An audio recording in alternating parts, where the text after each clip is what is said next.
Hey, what's up, everybody? Woo! The song you were listening to was Adventures. Adventures in the Land of Music by Destiny from 1980. 2 years before yours truly was born. How y'all doing today? Woo! How you feeling, Namer?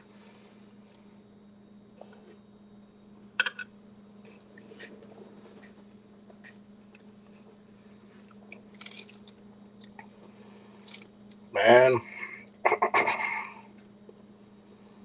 I'm going to tell you this. I'm always having a ball at Blerdcon.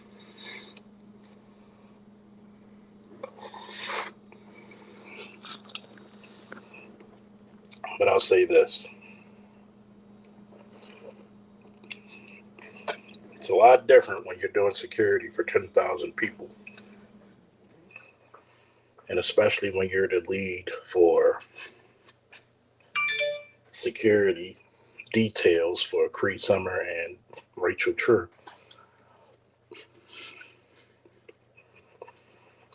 It's a little bit different.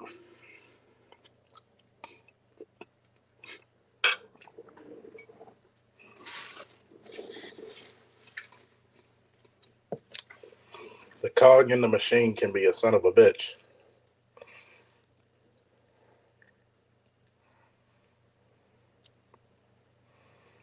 The cog in the machine can be a son of a bitch.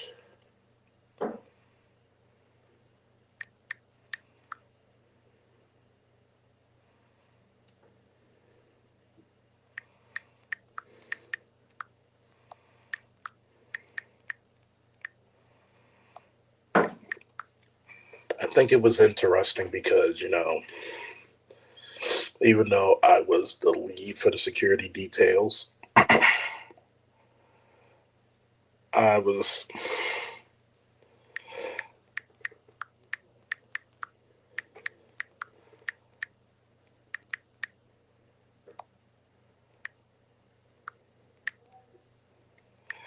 I was actually giving a lot of young men a chance to get into the security and executive protection system.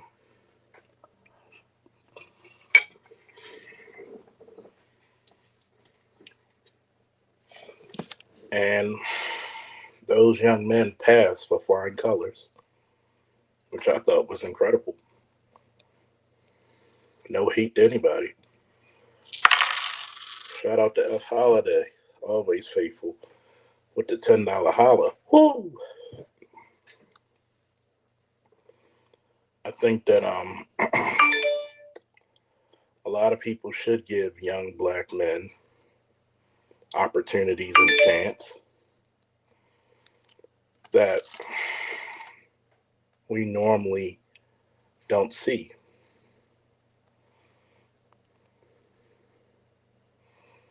We normally don't see this. And they did an outstanding job, especially when we first got there. Um, the hotel security didn't want us to do certain things, so we had to do a couple of audibles.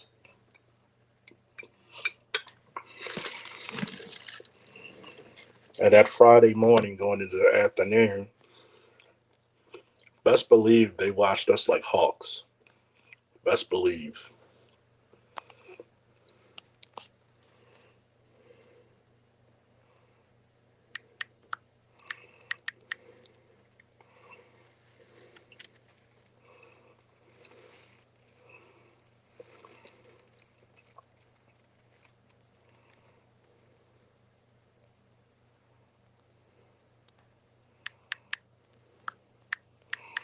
I think it was one of those times where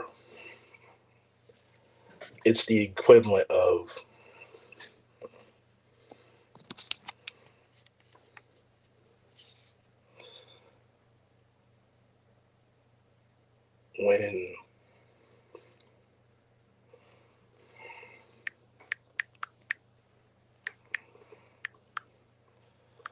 when you're not given enough space despite your curriculum, despite the criteria that you meet, despite your education level of training and expertise, they're still going to say, well, we don't know, we don't trust this.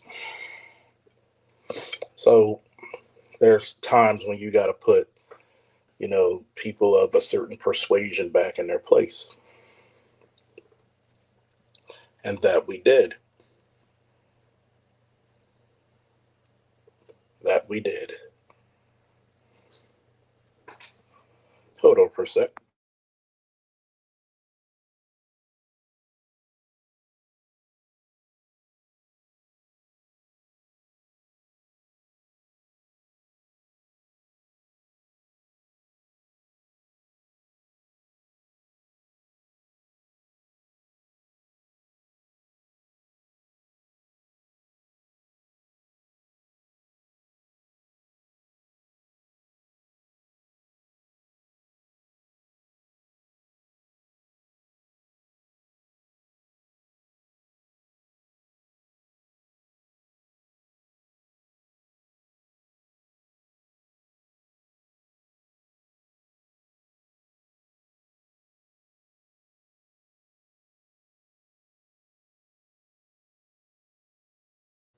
I'm back, folks.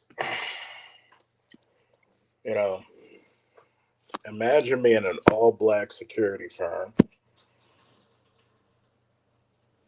basically taking care of 10,000 people. And you had to be prepared for anything, sick cases, such as heat related injuries because it was hot, drug related, issues, fall, springs, and other things.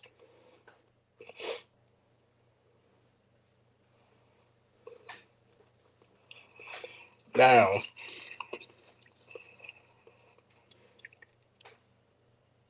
I also had to be careful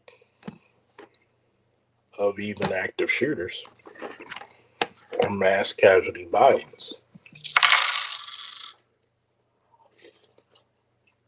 Shout out to Mojo. Woo! For the $20 holla. Let me give this to F Holiday, and then the next one's for you, man. By the power of Blerdcon.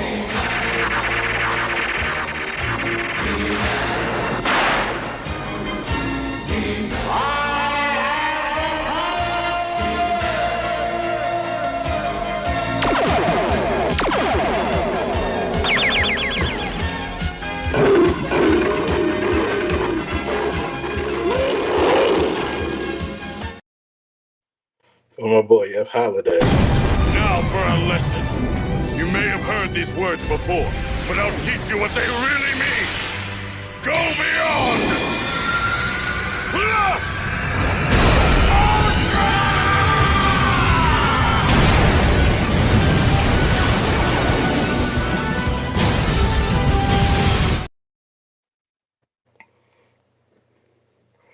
Now,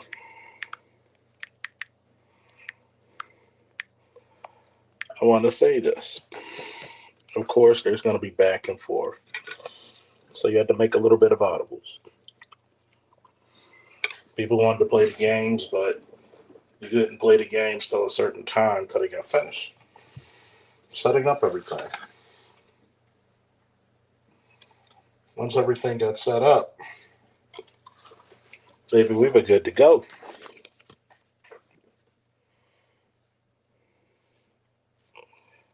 Now,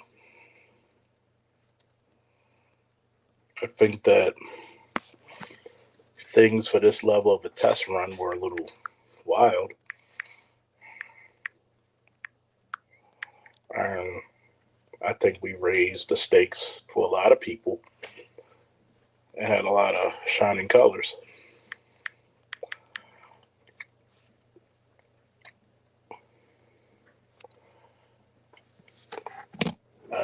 The only thing I would say is the lack of communication through me and the company.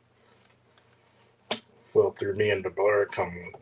Even though I got to give all praise to the staff because the staff was wonderful. The key of communication may not be established already, but when I did speak to people, they alleviated the situations very quickly. I think they did a good, beautiful job of that.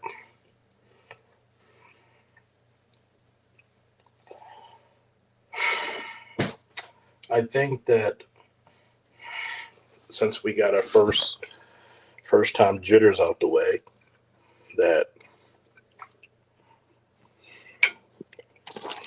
a lot of this shit has been balanced.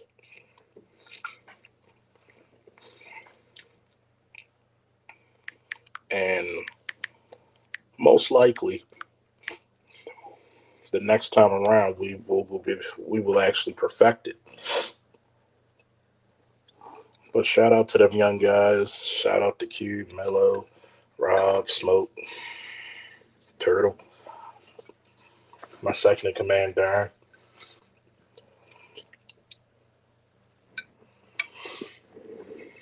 I was teaching, but then things they caught on very fast. So there's moments where I drop back. Both Cree and Rachel were complimenting the fellas, saying how much in sync they were. So much so, when they grabbed one, when they opened up the elevator, boom, there's the other one. So much so that their agent says, I don't want anybody else protecting my clients but you. Even when we go out of town, even when we go overseas, I want to hire your guys. I said, well, got money, we'll travel.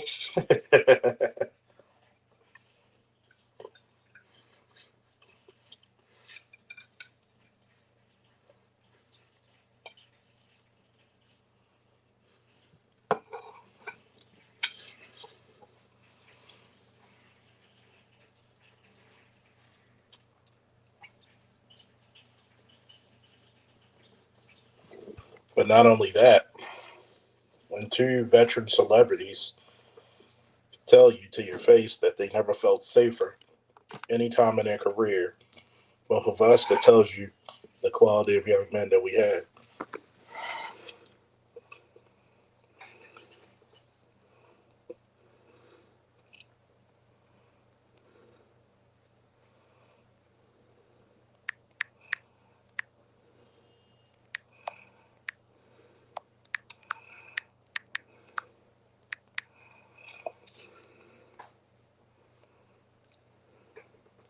Let you know that things were running the way smoothly that you make it.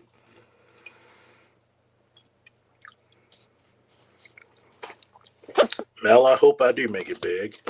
And to answer your question, your statement, yes, there was a lot of fat ones out there. Jesus Christ. Reminds me of what asses wiggling, titties jiggling.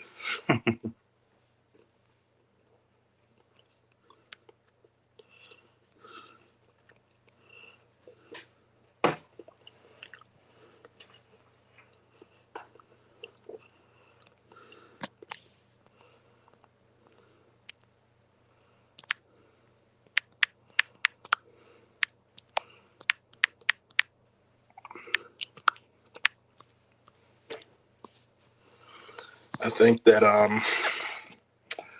it's a sight to behold when you see them lovely, light, tan, and dark skin cheeks flapping.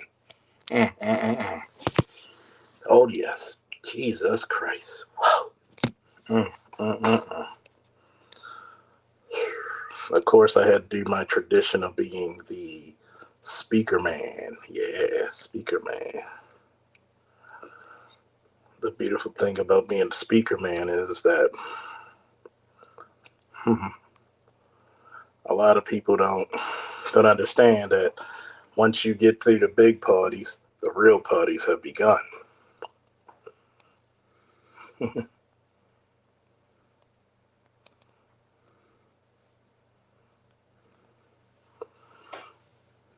Anytime you chill with me at Blerdcon, guess what you're gonna do? We're going outside to drink our liquor. We're gonna be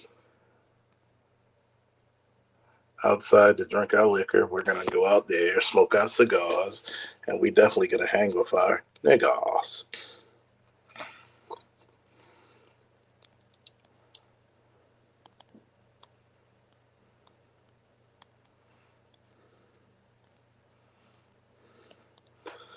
So I appreciate a lot of times with people,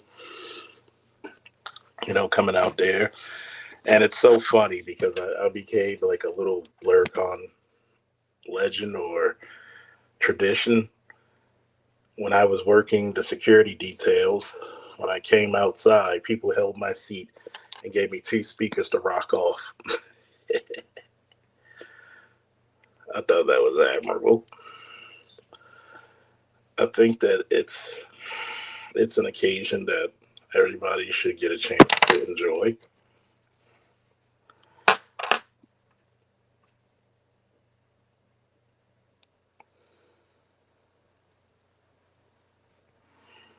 It's one of those things, like I tell people, it's a lot of it's kind of like a really, really, really extremely big family reunion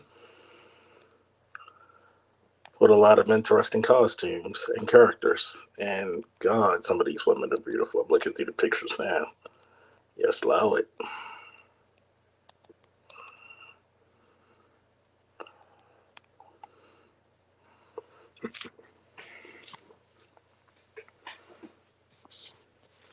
I think it's like one of those things that you meet a lot of different celebrities. Oh yeah, by the way, just to let you know, guess who else was at Blerdcon? Chiseled Adonis. Took pictures with him and took a drink. Yes, sir. Yes, sir. Man, that's a cool guy, man. That's a cool dude. Cool dude.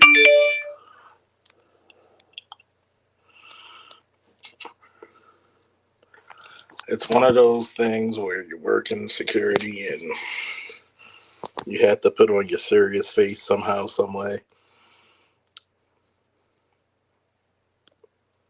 It can be a little difficult.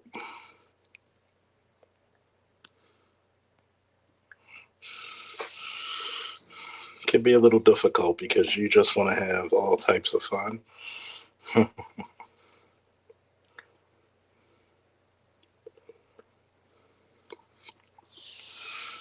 But man, I'm gonna just let you up on the screen. Here's the guest. Anybody want to be a guest? Come on up. Have any questions? Please feel free to state your question. I'm probably forgetting some shit. But it was some fun shit, man.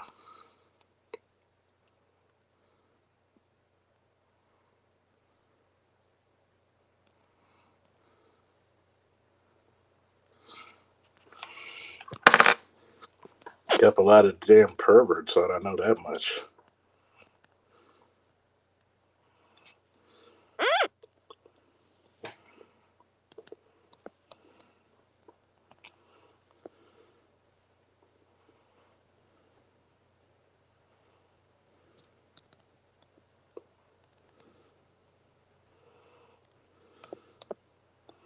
I think one of the funniest ones is the lady who had a sign that says "Death Snooze Snooze." Hey, what's up, What the fellas? sign say? It said "Death by Was Snooze." good. Oh man.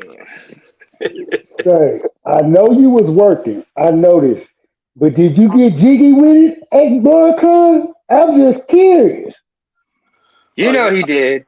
I'm gonna have my fun. Jesus Christ, I'm gonna have my fun. No, but did you get jiggy with it? That's what I shut up. Oh yeah. Oh You want to take shit. it back to '97 like that? Yeah. Damn. Summertime. Oh, that was a good joint. You can't go wrong with that joint. Oh yes you can. That was the I would have lamest bullshit he ever put out. I didn't even like that shit. I was put like, what the fuck? summertime was Hey, a big well, summertime's a big hit, but then again, I get your point. But then again, summertime's a classic. Yeah, what for about all I you think I can beat bastards Mike on the East Tyson? Coast. What about I think I can beat Mike Tyson? What about Men in No, he Black? had a song called. He had a song called. Him and Jazz had a song called "I Think I Can Beat Mike Tyson." Mm-hmm. And he had the story about what happened when he tried to fight him and everything. Or sometimes if you could do like like Slick Rick, just do stories and shit. That's cool.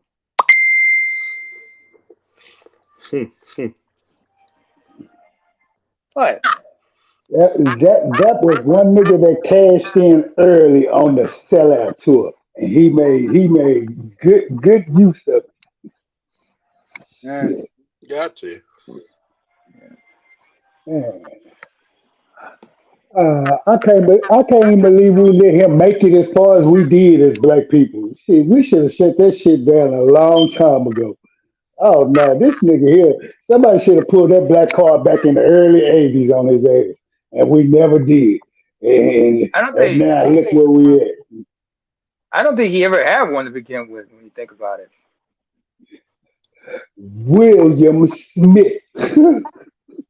actually, it's Wilfred or something like that. Will short for Wilfred something.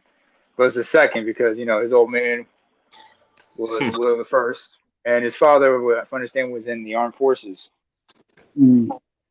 Served in the armed forces.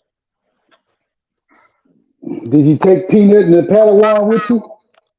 Uh, well, the Padawan was part of the security detail, All and right, that's what's up. and I was up there, chilling, chills lacking, loving each minute. It was a lot of class and a lot of ass out there, man. Was the higher ups impressed by Black Lion security firm? Well, even the staff said if the head guy doesn't hire you, we'll hire you. Oh yeah. Well, that man getting good reviews. I see. Good Just make sure reviews. nobody gets sloppy afterwards because like sometimes people get a little ahead of themselves. Not you, Charles. I mean, the rest of the team. Mm. Well, the rest of the team did well. Hmm. They exceeded expectation. All right. Hopefully, you guys had some good support as well. Like somebody like in. Oh yeah. Wait, do Sometimes. you guys have you guys in IT on your staff or what? Huh? You guys got any IT specialists or something like that? Guys who can do like who can do surveillance and such. That's what we're working on. All right. Because I'm saying is like because I'm sure like I'm sure hotel security was more than happy to like cooperate with you guys and everything. Because I'm sure like they kind of like were apprehensive because private security on their turf and everything.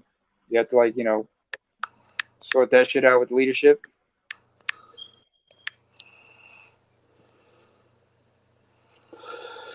Man, fuck that. We actually did what we supposed to do. Yeah, I know that, but it's just like sometimes certain security details can have apprehension towards one another. Shout out the Look, electrician 480 for the cash app. Woo! Yep. I'm salute thank you very much. salute to everybody saying fuck YouTube. Give it straight to the man. Thank you all. Thank you. I'm like this. If they not gonna give me my fucking views, then fuck them. You ain't gonna take my money either. But back to what you were saying. No, what I mean is like sometimes you gotta like when you're doing private security, like especially at certain venues, and so the venue in question might have its own security detail. Oh yeah. Sometimes you gotta sort some shit out with them. Like communicate with them so you make sure everybody's on the same page, working together. Let them know we ain't here to disrespect anybody. I think the problem is this that a lot of people try to disrespect us without getting to know us. Charles, let me ask you a question. Yes, sir. Might have an answer. Now, Charles Senior was in the Marines. He ever tell you any fisticuffs he got into with members of the Navy? Marines love to still throw down with the Navy.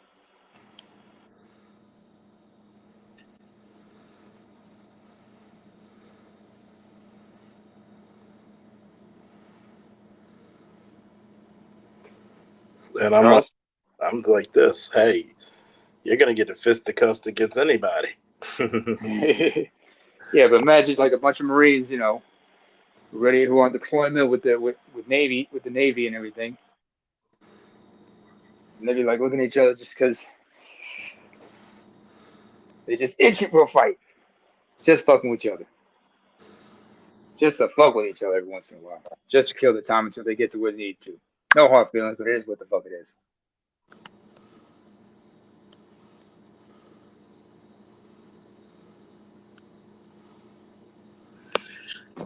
I mean, you gotta understand.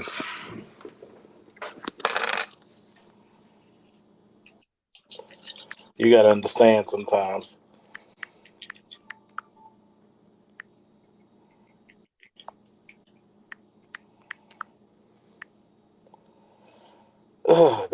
when you get up there, you're gonna bump heads, and a lot of these motherfuckers are gonna bump heads quickly.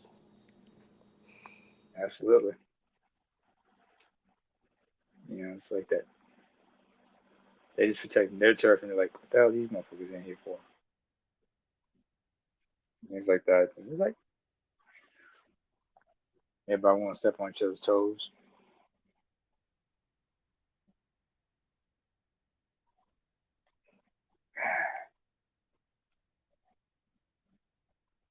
AL still there? Oh yeah, we still here. I Yeah, mean, everybody's muted up.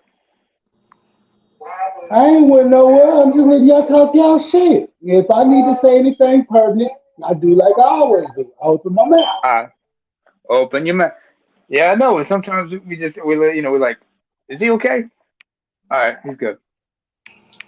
I don't know. Sometimes when you go off, it's a sign of relief. It's just I get it's just I gotta breathe a sigh of relief. It's like, all right, he good.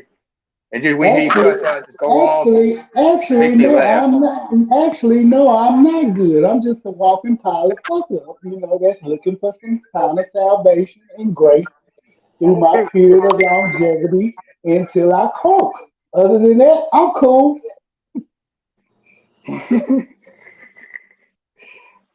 You're cool as a cucumber. Cool as a bag of ice. No, you're cold as a bag of ice. You're probably cold blooded like Rick James. And actually, no, I can cold think of something cold. No, I can blood. think of actually that song was about Linda Blair. Cold blooded. Because apparently, something about it made him realize, oh, she's cold blooded. Hey, guess what? A cold blooded bitch is a cold blooded bitch. Cold blooded. What more can I say? Then again, I can't help but laugh when I listen to the old ODB remix of it. He actually covered the song and dropped the 16 on it as well. Of course, ODB would. Cold blood. Cold blooded. What more can I say? Sexy, sexy, sexy, sexy, sexy. Cold blooded. Oh man. What in the Rick James slapping the darkness out of Charlie Murphy? Man, I'm Rick James. I'm Rick motherfucking James out this bitch. Oh, This. evil, darkness, dark, magic, dark motherfucker, evil, you cold as ice. Fuck your cops, nigga, over like, so drink up, ladies, and the celebration, bitches. I mean, those are sketches, but there was more than just those sketches. I mean, Black Bush was a good sketch. The Prince one was good. Um, what was it? ESPN and Dice Games Oh yeah, I can't wait to with ESPN. Ashley Larry, Eddie Griffin in there with the eye patch.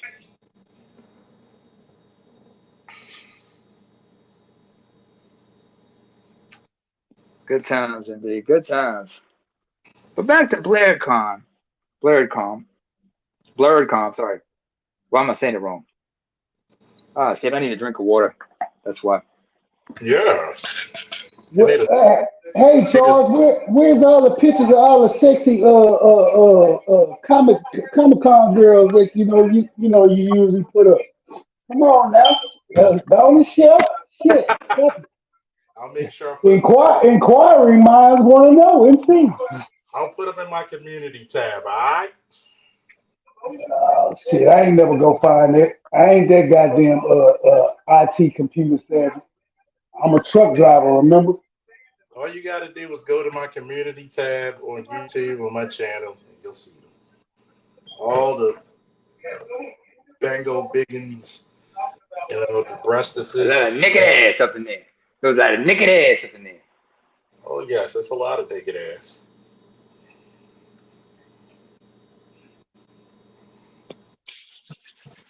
It's a lot of bucket naked. Butt naked. Not a butt naked man. Like, Well, It's like Club Hell in the Bad Boys movie, you know. Stay focused, iron focused. Yes, no, stay focused. Not on the scattered ass.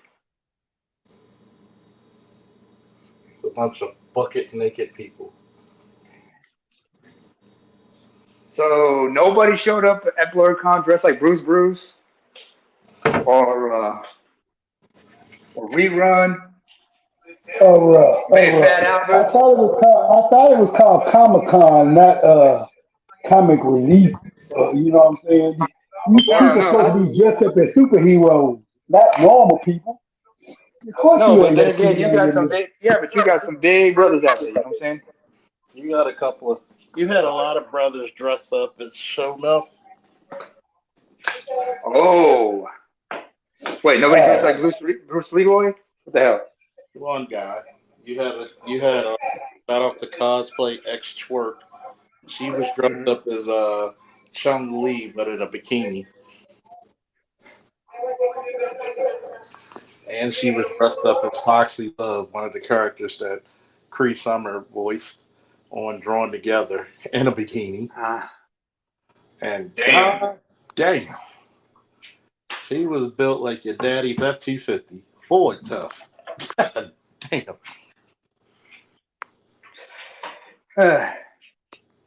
It was cheap to cheap action. I mean, damn, it was buttery. Buttery. It was a lot of class and ass on that last. I mean, Jesus Christ. Like, Why damn. would you dress like Ric Flair this year? That's the Uh, question.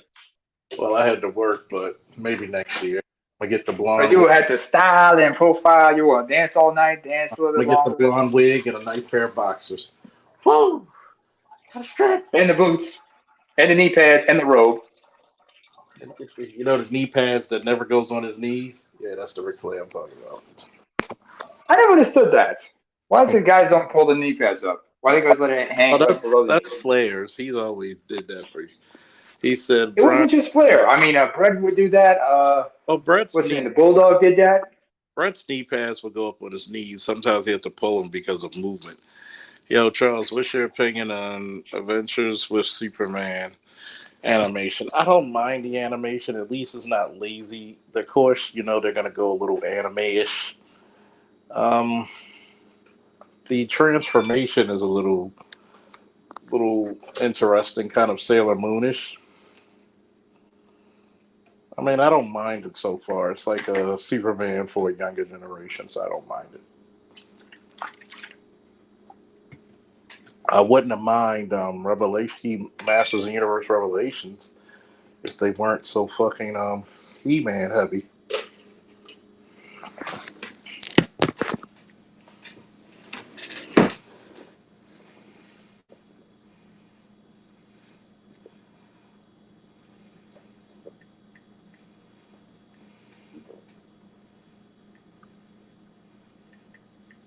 What if it was She-Ra heavy?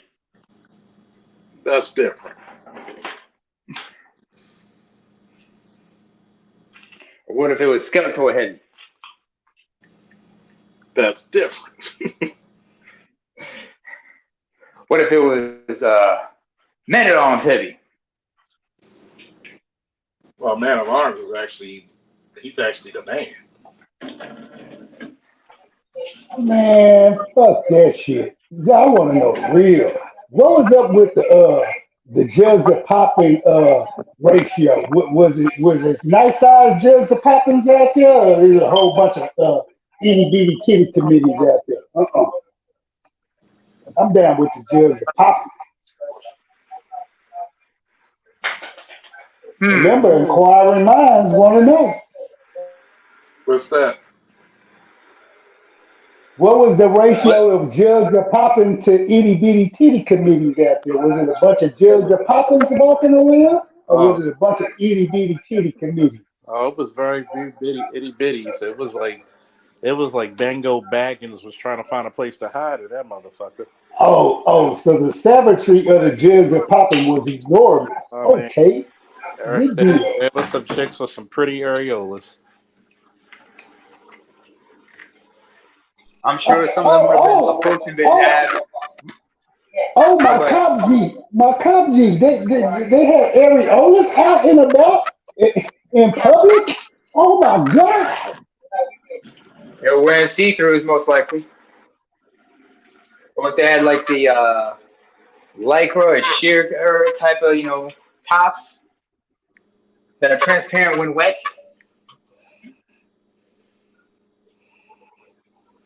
Hmm.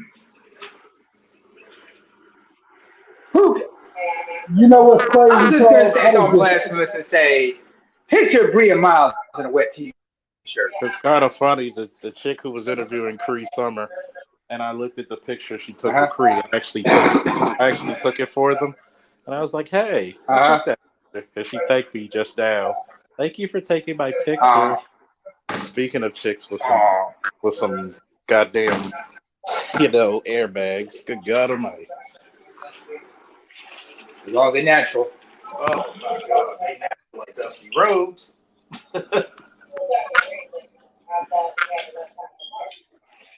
Hmm. Well, You know what's crazy, Charles? I was thinking about you too, because what I think not that this past weekend they had their version down here in Texas of a Blurcon down in San Antonio area.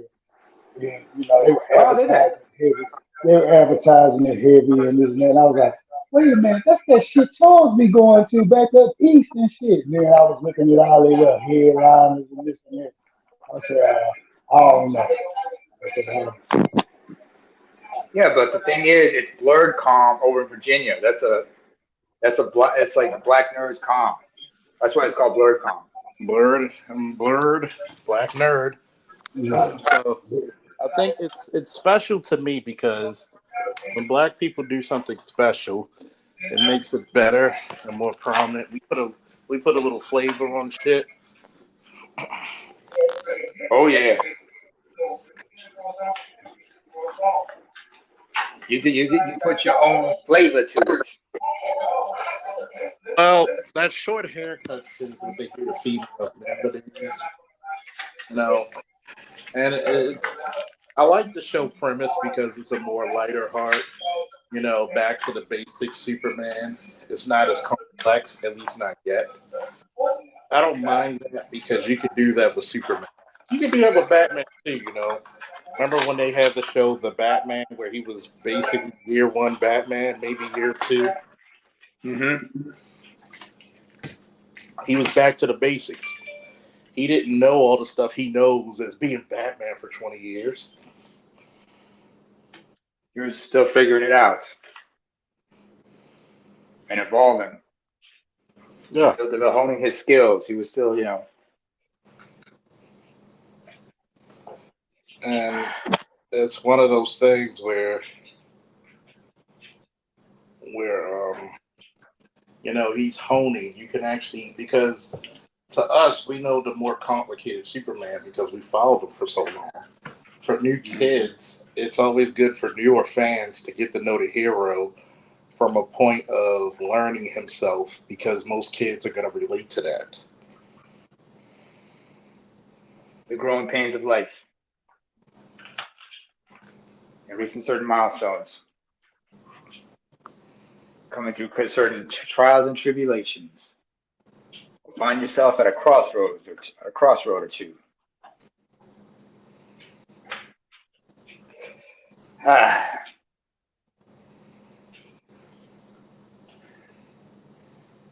for some reason, I'm just thinking, what would happen if you had like a bunch of guys show up at Blurcom looking like Bone Thugs and Harmony, and they Well, had a short ass motherfucker with them look like Easy E. well, they had one of the funniest but coolest outfits Uh was huh. they had a bunch of dudes dressed up as ninjas, but they had Wu Tang shirts.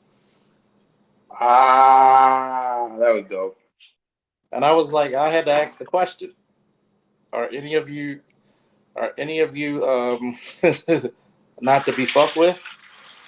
No, I think no, no, wait. Either were they, what color were they wearing? First of all, what color were their ninja outfits? Black and gold. Black and gold. I'm thinking if you remember the music video for the mystery of chess boxing, or like the cover for Enter the 36 Chambers. That's the aesthetics they were probably going for.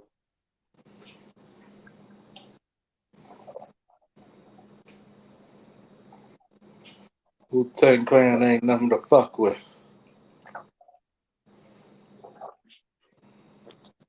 And speaking of groups, imagine if you had a bunch of guys come in there, come to Blurcom, looking like some of the great R&B groups, like Blackstreet, Jodeci, Boyz II Men. Imagine if you had a group, had a bunch of guys come down there looking like Drew Hill.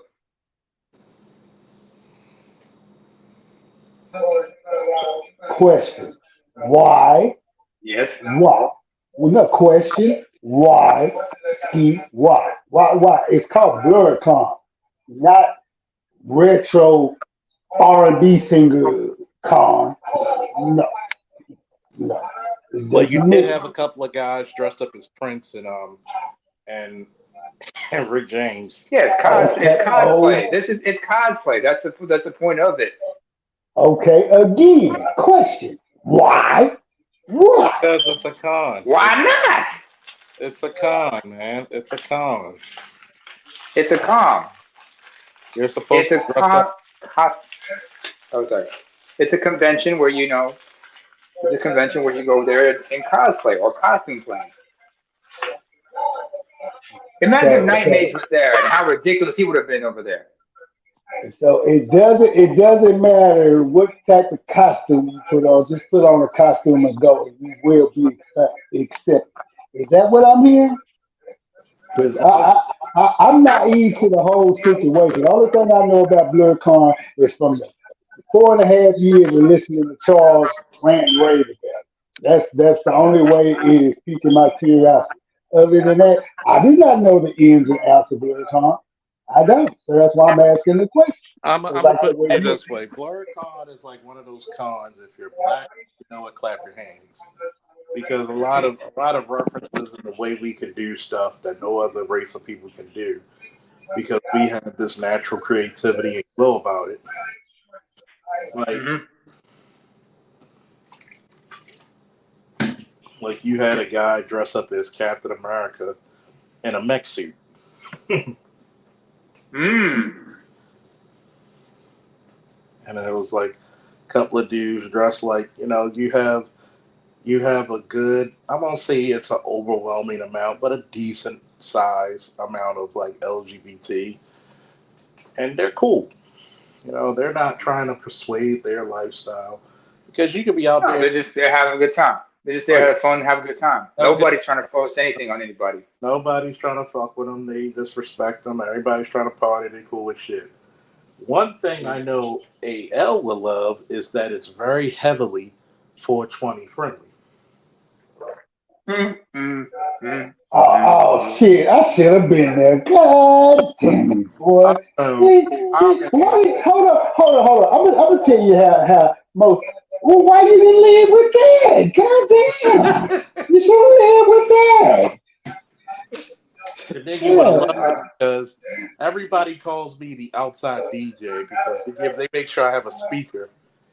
And what happens is that people will give me their speaker and I'll play like some old school jams or some old school hip hop, and we were rocking. And I didn't know this, but that Friday or that Thursday evening, we were playing music and we were singing Mary Jane outside. Mm.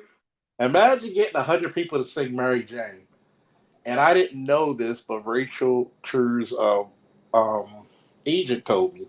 He said, "Yeah, you were the one with the speaker." He was like, "Yeah." He was like, "Man, Rachel was like, I brought her to the hotel, and she saw that. She was like, please record this for me. This is so awesome." I said, "You should have told her to come on over." Oh man, you would have loved Cree. By the way, Cree and Rachel love their weed. They are so cool. They are true sweethearts, man. I there is nothing I can say wrong or bad, and they still look beautiful in their 50s. God damn, sometimes you Very look down to earth. very down to earth. I know they were apprehensive against us at first, but then they were loving how in sync and procedural we were in protecting them, and we actually walked them to their rooms, to their cars, and everything. Mm-hmm. How much original content at Blerdcon? Does everyone do a proper mainstream stuff? They have some artists, some black artists, who do independent stuff. Like one husband and wife team. I wish I could remember his name, but I remember them from last year's Blurcom because I bought some artwork from last year. And he does skateboards and everything. Beautiful wife, beautiful kids, down to All earth, right. to the earth people. I met a lady who hopefully she'll be back again. Do you like the Black Panther's design in the movie? Do you like the language? Do you like the design of the modern Black Panther? Have you heard of Spider Punk? Guess what? I Mm. met the lady who actually designed and created them. Ah. And oddly enough, she was in a punk band. Very beautiful lady. Once again, And who says black people can't do rock at all? Punk rock, metal, nothing. Who we says they invented can't? rock. Nobody. We invented Hell rock. yeah. I mean, speaking of people like who are still people who are still attractive in their 50s or older. Um, Anybody familiar with a musician named Rhonda Smith? New to me. Okay, Rhonda Smith, who's actually Afro-Canadian. Because in Canada you got ADOS folks there. They're descendants of American slaves as well. Only instead of settling in the north, they went across the border to Canada. That's her people. So she comes from a musical family, and a lot of people might remember her as playing bass on a couple of Prince's albums back in the '90s, Oh like yeah. the Gold Experience. Oh yeah. Man, she can play the bass. She can play the bass. It's like this, she's like I remember she was mentored by Larry Graham.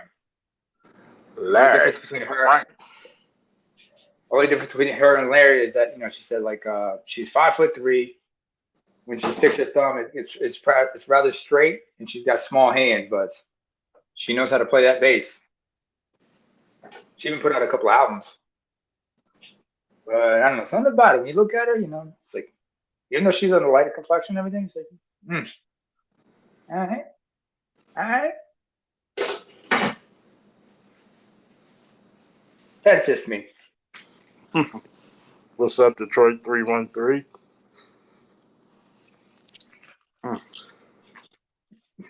Y'all might as well come on up. You guys got the link to the stream. Come on in. You got questions? Come on up. Let's ask.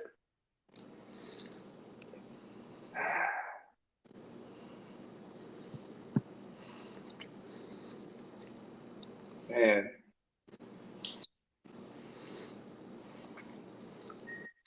Yeah, I don't suppose you had time to check out Snowman in the morning. Did you, Charles? Oh, not today. I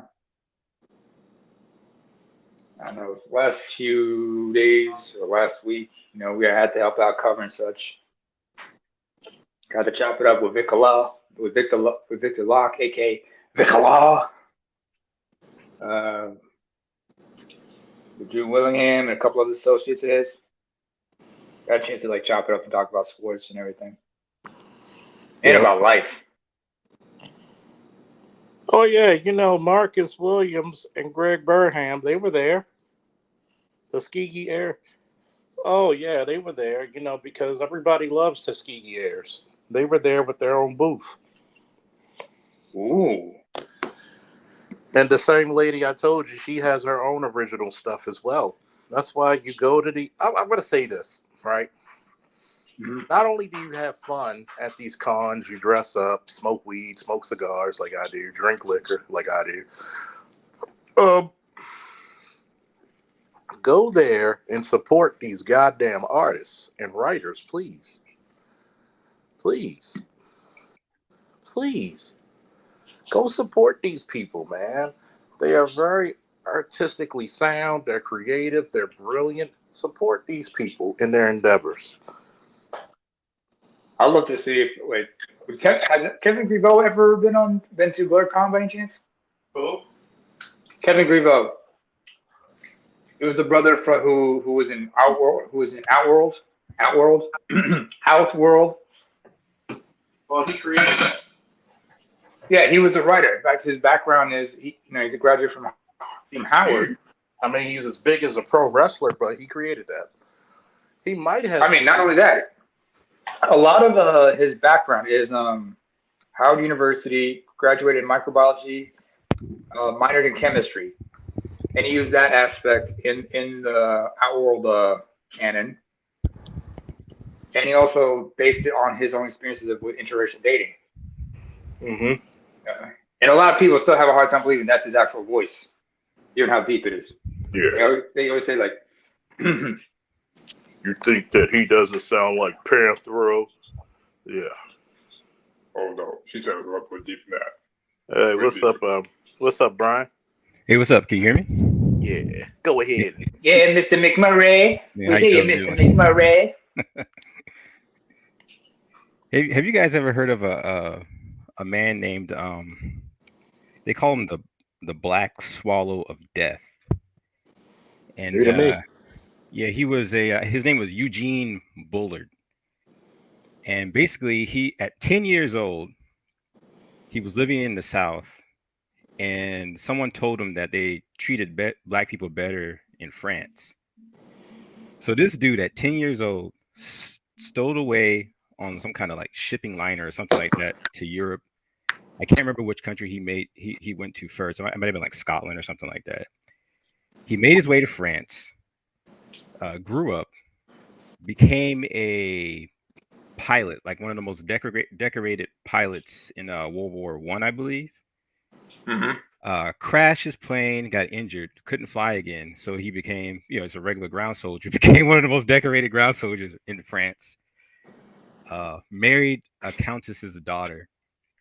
After his military career, he became a gymnast. He would teach people how to like box and work out and stuff like that. He was like a celebrity in France until I think World War II started, and he had to leave Europe, and he came back to America. You know what this dude, after doing all this great stuff in Europe, you know what he was in America? He became like a bellhop. And when he was an old man, he was working in this building. And he fought in World War II, apparently. He might have. I'm not sure, but I know he eventually had to leave Europe. It says here during he volunteered and served in the 51st Infantry Regiment. Yeah, and I remember they were being racist against him too because they picked some like white pilots over him or something like that. But anyway, when he became a bellhop in the later part of his life, the French president or some dignitary came over here to offer him an award. And the place they were having the television ceremony to offer this award to this person was the same building he was working in, and they didn't know it was him. So he's giving the interview with his like bellhop uniform on. But it's just an amazing life. But just like how Marcus was doing that comic based on the Tuskegee Airmen, I was thinking about doing a character based on Eugene Bullard, because no one ever talks about him. You hardly ever hear anybody say anything about him. I mean, he is, he was World War I. That's kind of like out of recent memory now, I guess. But it's an amazing story. And I was talking to one of my friends here in South Carolina. He's a filmmaker, and I was like, he's one of those like artsy fartsy auteur type of guys. He wants to do realistic dramas and stuff. And I was like, that's all cool. But that doesn't inspire the children. Like they don't want to see dramas. I was like, if Marcus could get that Tuskegee Hares comic animated, I think that would go a lot further in teaching or at least inspiring Black children to be, to be, to feel good about their history. But I don't see a lot of it, and when I do see it, it's underfunded, or it's hard for people to keep up the subscriptions because they're working on it by themselves. Whereas the people who do the mainstream stuff, they get all this support. But I just wanted to share that because I just thought that was an amazing story. Eugene Bullard, the Black Swallow of Death. That's what they call him. I was thinking about doing like a Zorro type of thing where he's just like this masked guy and he's a former soldier or whatever. But I don't know yet. You ever heard of Hans-Jürgen Manasqua? Nope. Manasqua, sorry. No, I've never heard of him. I remember reading about his life on a podcast. Basically, he was a Afro-German who was born and raised during World War II. Who talks about what was like, life as a black child, although he was biracial in Nazi Germany. And then later he would relocate to the U.S. Ended up serving in the U.S. Armed Forces, became a U.S. citizen, even fought in Korea, from what I understand. He was kind of involved in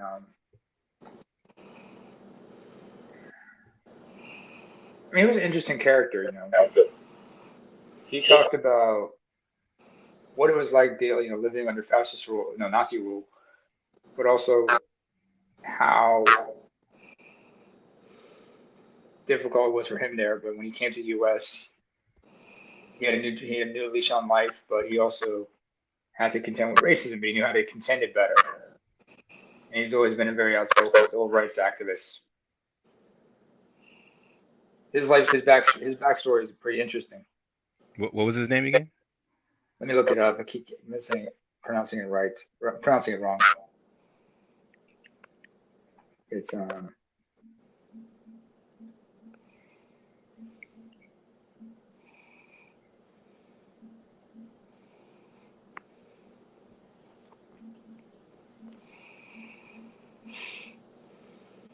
Hans-Jürgen Manasqua. Did they do a documentary? I'll send you the name in the back chat. Oh, okay, cool. Yeah, because I remember seeing a documentary about there was some biracial kids in Nazi Germany who were like sterilized, and they were like trying to basically get reparations. There have been people who've been getting reparations because they were subjected to eugenics like that. Uh-huh. I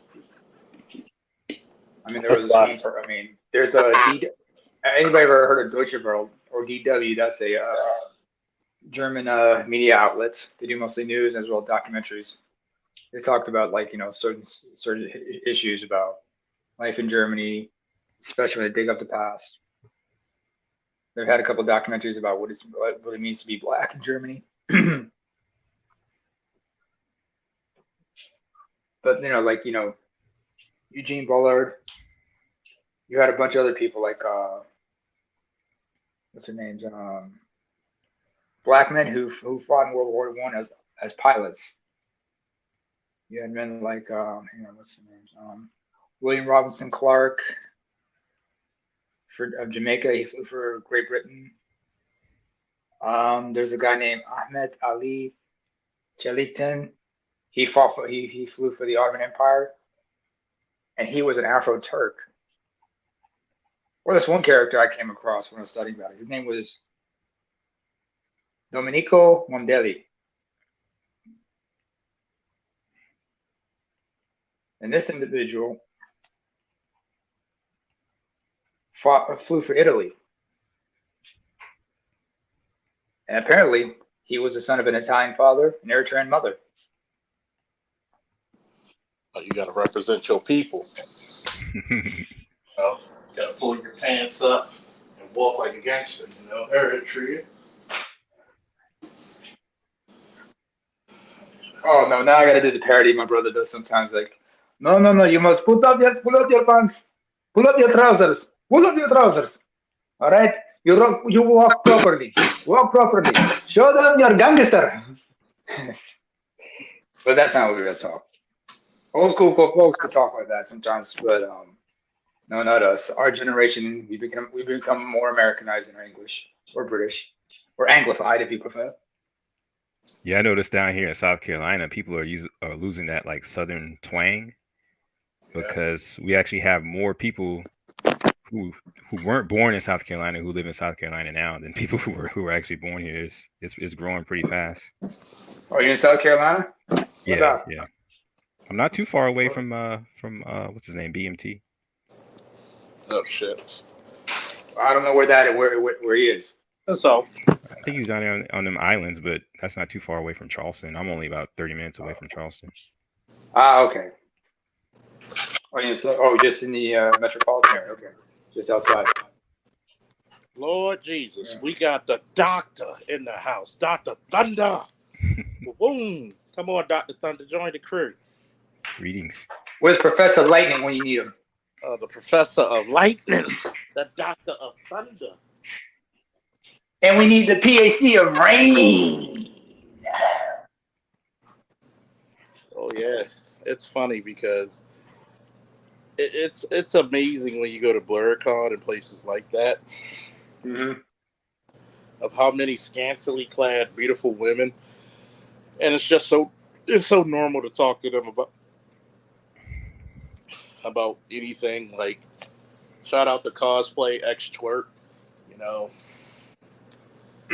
he opened up to me about a lot of things she had to deal with like bipolar and how she's a part-time teacher and also a flight attendant. And she's also a workout enthusiast. Very beautiful girl, very full of life. Not afraid to show off her body. And if you had a body like that, you would do it too. But she helped me when I didn't know I was diagnosed with depression, and she helped me get through it. Talking me through it, because you didn't know that sometimes what happens when you win and you take a critical loss. That's one of the things people never figure out. You know what I'm saying? People never figure out what happens if you don't win. Yeah. Mm-hmm. You gotta take. Everybody wants to be a champion. Sometimes you gotta ask, what's it like to lose?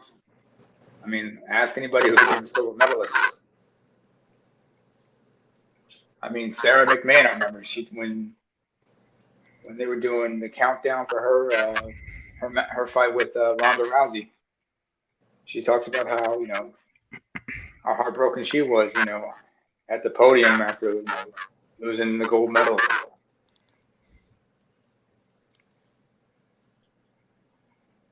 Yeah. I mean, it's like Henry Cejudo, when you think about it, is the only Olympic gold medalist who's ever competed in the UFC. Oh yeah. And become champion.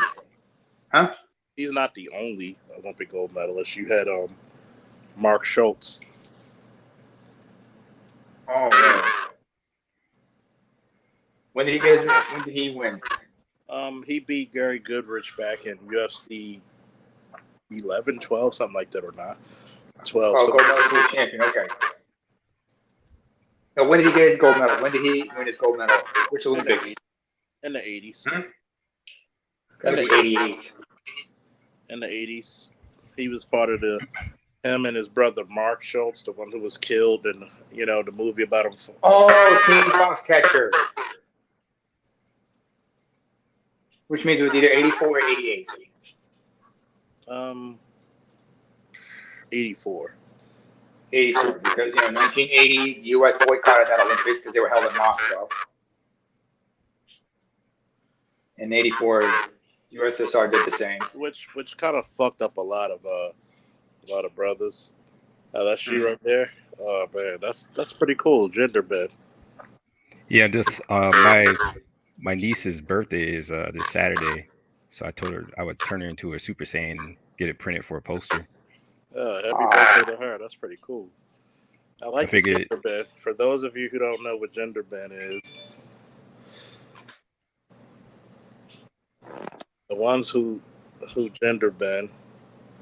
That means, when you change the character from male to female or female to male, it's a very creative process. I'll say the least. Very creative. Yeah.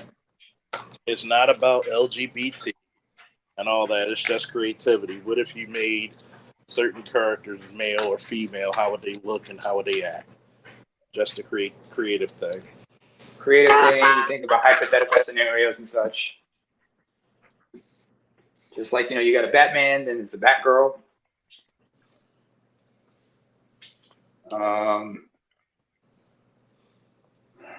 Yeah. If you look at cosplay twerk, very beautiful lady, very easygoing, loves her twerk. You say she's bipolar, right? That's what she takes medication for. Type 1 or type 2? I don't know. Never went in that deep. I would have asked because I know people are of either type. Because there's like that distinct. There's a bit of distinction between the two types. It's mostly regarding the manic episodes.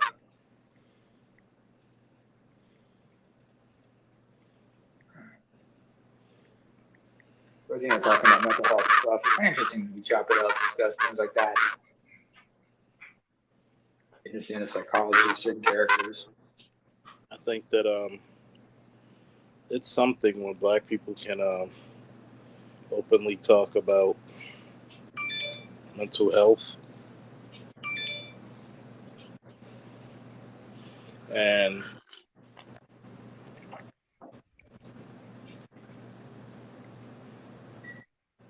I mean, we're discussing that about earlier this evening with Brian Snow on his show.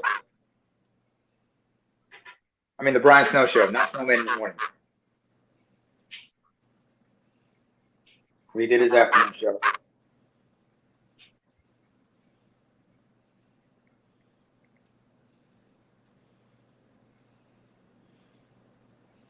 Just Brian? Yep. How long have you been doing art? I've been drawing since I was in the 3rd grade, man. I would take the Ninja Turtles. Oh yeah.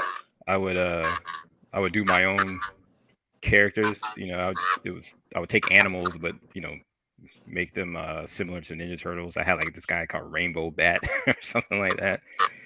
And yeah, you were being creative. Yeah. Like I was telling Charles, I'm more interested in the original stuff. Yeah, I want to see Black people do that's what I do different for some of my characters as well. It's like,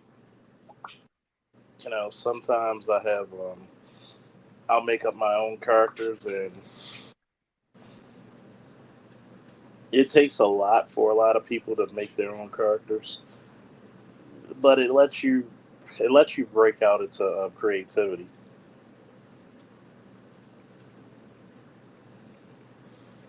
Yeah, that's one thing. I haven't gone to conventions in a while, but when I did go, I noticed you see a lot of Black people that are doing their own comics, but they were just the Black version, kind of like how I was doing with the Ninja Turtles thing. It wasn't a lot of originality. Some stuff was really good. Like I like the Tuskegee hairs. I thought that was an interesting concept. I thought that was a good concept. I think. Yeah.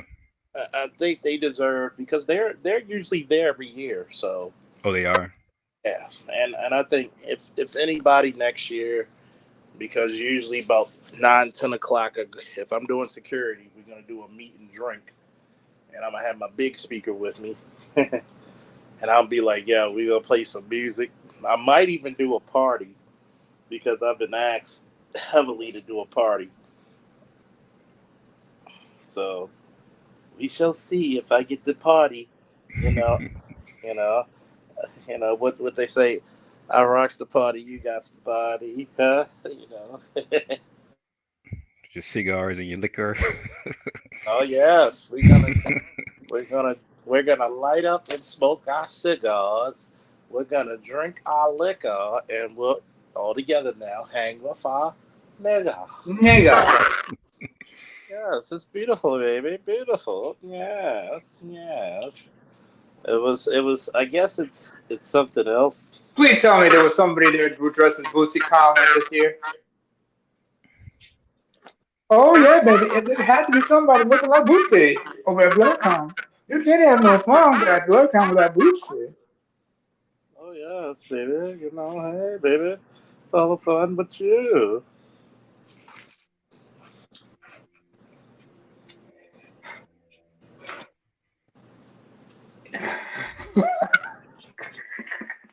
I just thought of something.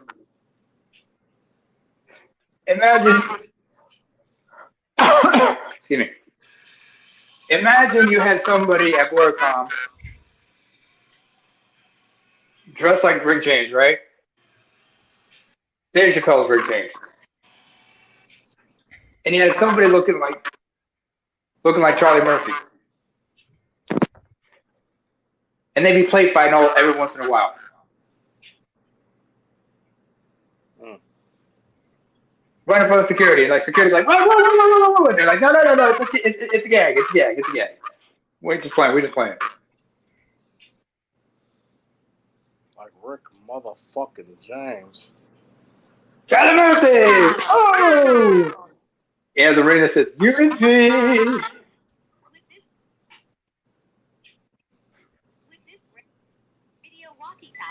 You can enjoy convenience. Oh man. All you gotta do is say Rick motherfucking James.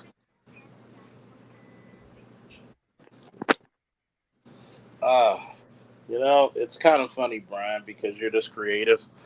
You should actually try to come there. Yeah, Donnie Back knows cosplay. Hello? Woo! Yeah, I'd like to go. I've never been.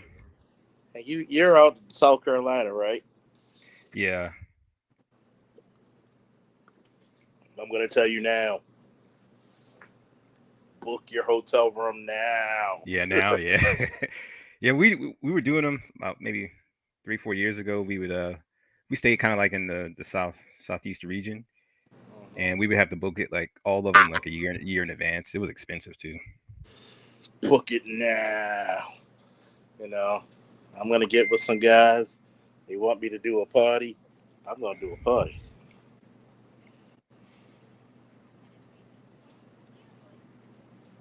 I'm gonna do me a party. They like, yo, you gonna do a party next year? I said, fuck yeah.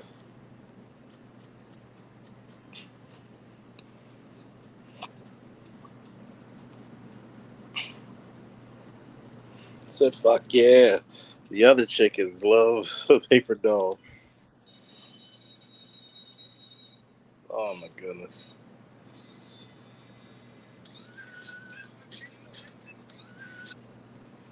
Let me see. What's the next big con? I think I know we got Baltimore Comic Con. Mm-hmm.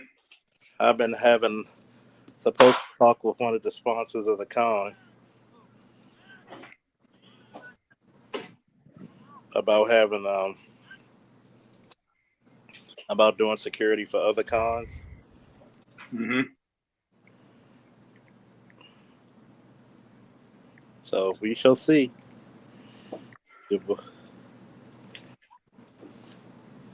We shall see. I'm curious to know if I showed up at Blurcom, like Wesley Snipes from The Fugitive, or U.S. Marshal, excuse me, would I get arrested immediately on site? Nah, we'd be like, who's that zebra-looking motherfucker over there? You're right. I should show up as Michael.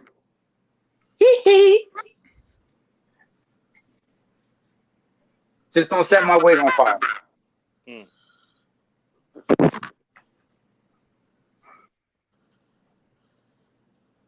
Although I'm gonna have to wonder which year would I'd be switching years, of course.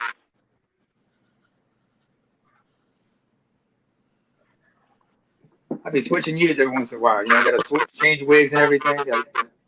I'd be go from 79 to 87, swing it back to 82.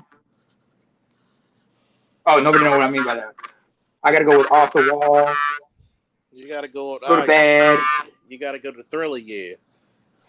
I'll go to Thriller, but before that, I gotta do Billie Jean first. And later that night, maybe I might do Thriller. But wait a minute. You want the pre-transformation or post-transformation?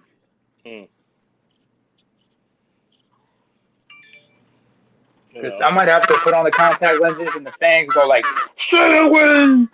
Ah!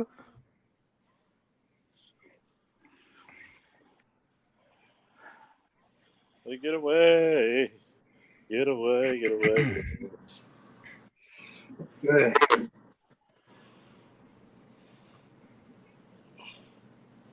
Like, hello, we're gonna get Donnie Mac and Brian McMurray. You know, we're gonna get them at Blurcon. Yeah, I brought it up to my uncle.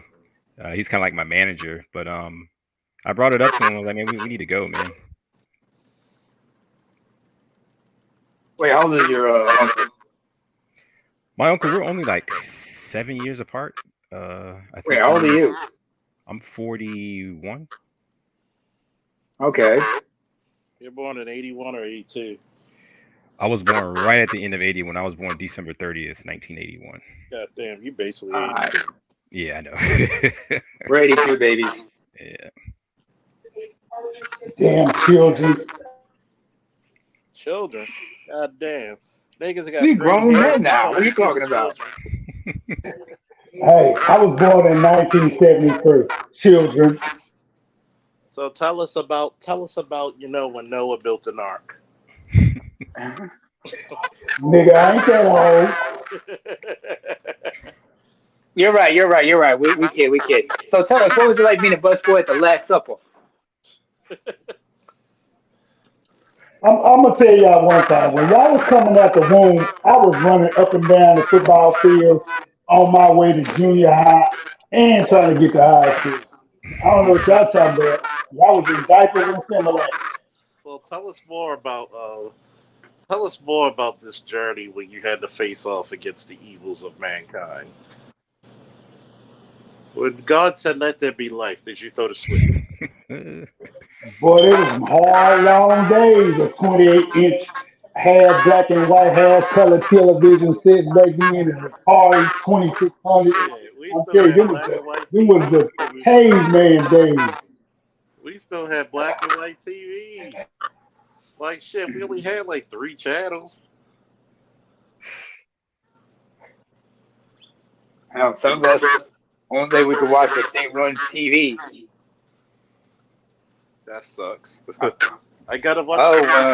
Growing up in the Middle East, where I grew up, only thing you had was like state-run TV, not just where you're at, but also neighboring countries. I swear to God, these kids don't know how good they got it.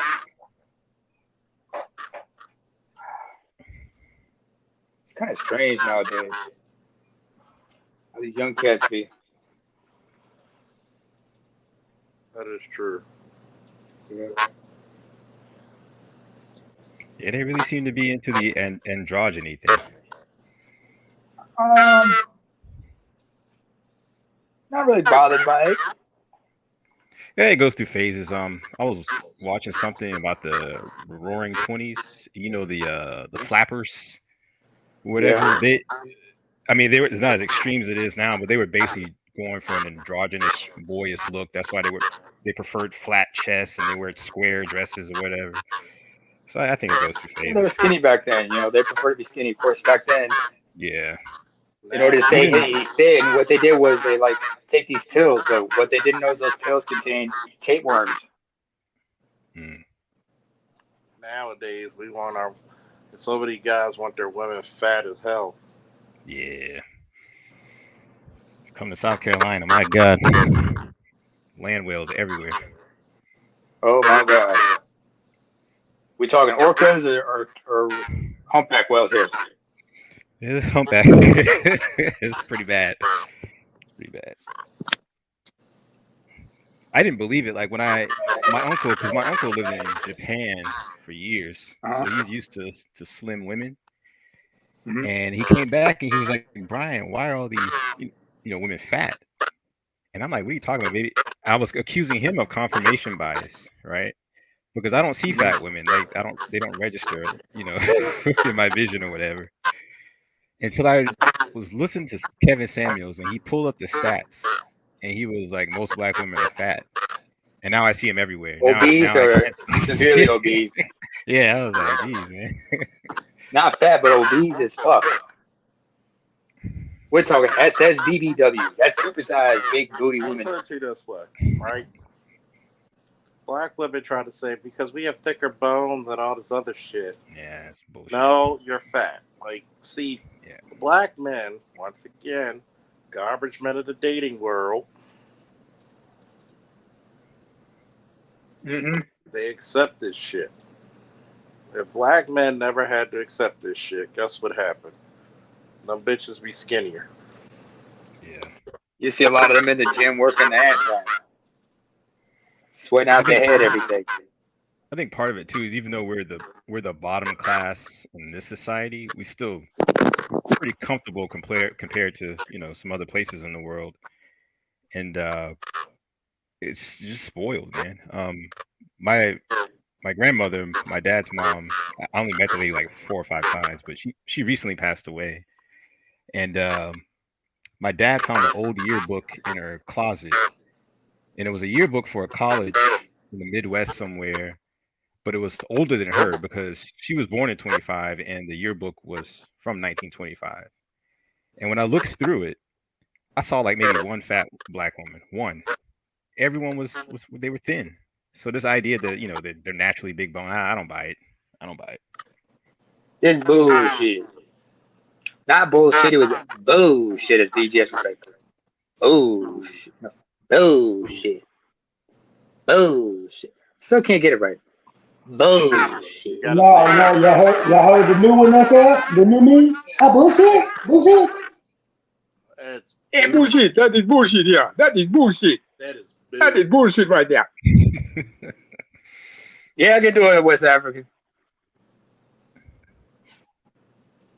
And I know everybody talking about, Victor Wembanyama being the next Hakeem Olajuwon, but again, he's Congolese of origin on his dad's side, so I'm thinking more like the Kemba Mutombo meets Manu Ball. Just looking at him, you know. Fortunately, he does not have that voice. That's But big. you look at him, he gangly as hell. He's not that dark. He's not that dark, but he gangly. He reminds me of Manu Ball. How does a Congolese look like a South Sudanese? That's just wrong on so many levels. That's wrong on so many levels. Rest in peace, Mahmoud. I love you, brother. I love you. The king of the shot blockers. Not in my house. But then, oh no, not in my house. Not in my house. I remember those as was like it was him and Muggsy Bogues. This is a clip of him and Muggsy Bogues, and they're like trying to make each other laugh and such.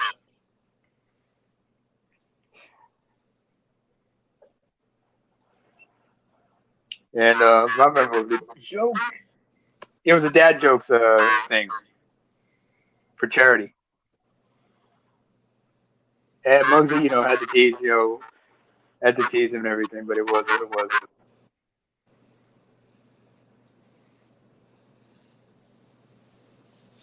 Wait a minute. Was Manu Ball inducted in the Hall of Fame? Well, you know where Muggsy Bogues is from? Baltimore, Yep. out of Wake Forest. All 5'3" of him. Him and Manu Ball played together at for the Washington Bullets at one time. There's a picture of them, and they're like holding.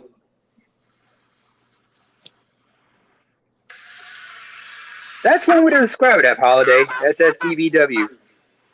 Like it's some sort of scion transformation. That's one way to look at it. Let me check out if my new ball was inducted in the Hall of Fame. But,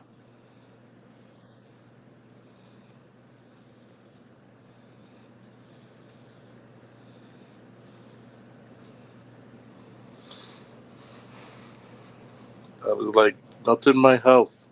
See, you gotta understand something. The Super Saiyan levels of fatness in the black community is above normal. Like, when they eat a sandwich, they turn out like this and shit. Them bitches will be coming out like, Yeah. They fight diets like this. Exercise, dieting. Yeah, I think it's lead also them into the because dysfunction. yeah, they don't have to we don't work out in the fields no more. Black women had to work, like work, not not sit in the office somewhere. And now, they just sit there and they just get fat.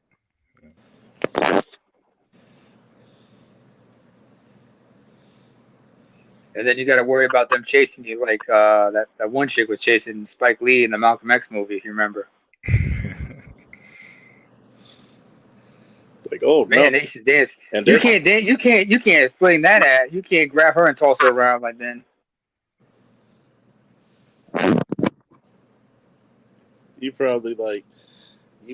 then when they reach their final form, they get the wacky blonde weave, and look at that's exactly how they look when you give them a sandwich, just a sandwich. What type of sandwich we talking here? A Dagwood Bumpstead sandwich. Damn. Wait a minute, accountability, exercise, and actually taking care of my sons? Hell no.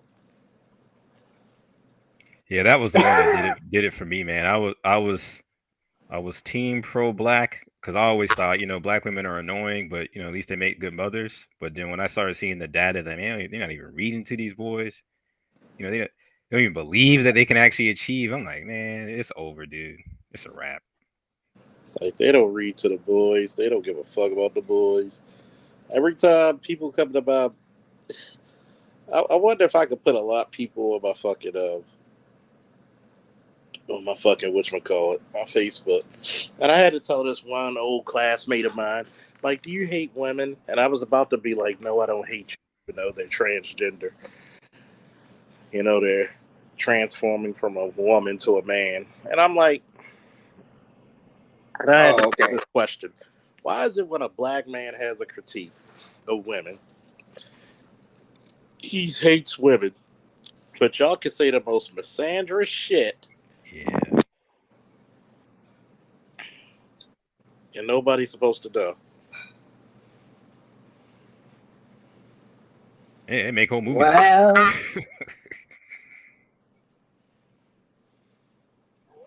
And I'll be like, was it like? Oh, go ahead. And I'll be like, now what do you bitches ever get mad when somebody says anything truthful? But yet we don't even have we don't get to make a critique, but you get to throw the whole fucking masculine species away because of what? One bitch.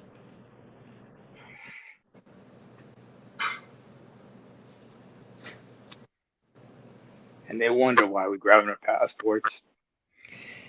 Yeah. I want a fat bitch. So, when you mean fat, you mean with a PH or with an F? I want an F. Uppercase. Heavy F. I want a bitch that look like Vince Wilfork, Bitch so What does she look like? What does she look like, Sean Kemp? Bitch so fat that when she backs up, it goes beep, beep, beep. Go, lady. What more can I say?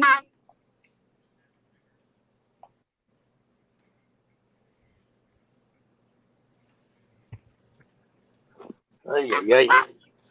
Be like, you want them just heavy. They always say y'all like females with a little meat on them. Yeah, we ain't actually. We want some meat on the bones, not a lot of blubber.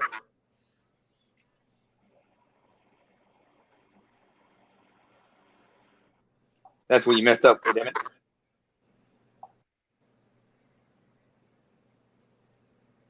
It's kind of funny. I'm looking at this Instagram of this chick. And I could have ended up dating this chick, but thank God I didn't. But, this African simp who does everything for her got her. And I'm like, thank God I didn't date this chick, seriously.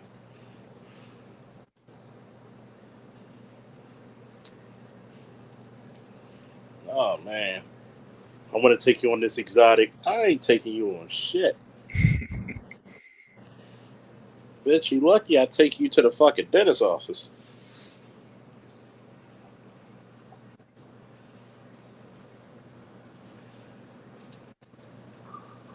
Shit.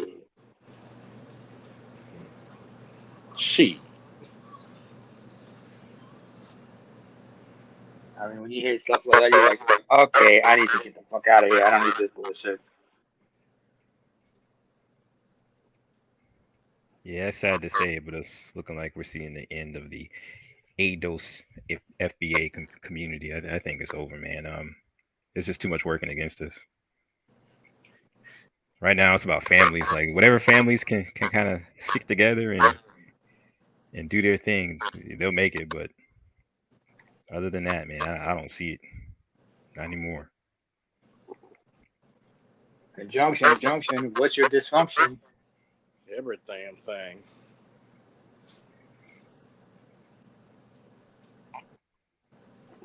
Well, Brian, look at it this way. If you remember, Bernie Mac said in Original Kings of Comedy, where he talked about, like, being 42, but his body changing and everything. He was like, hey, I'm 42, but I'm in good shape.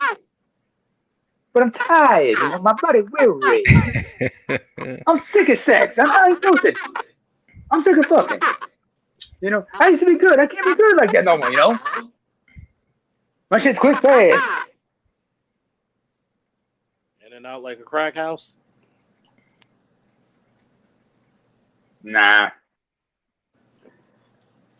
Not in and out like a crack house. Like, I remember there was this English chick I was involved with. What she would say is like, get in, get on, then get out.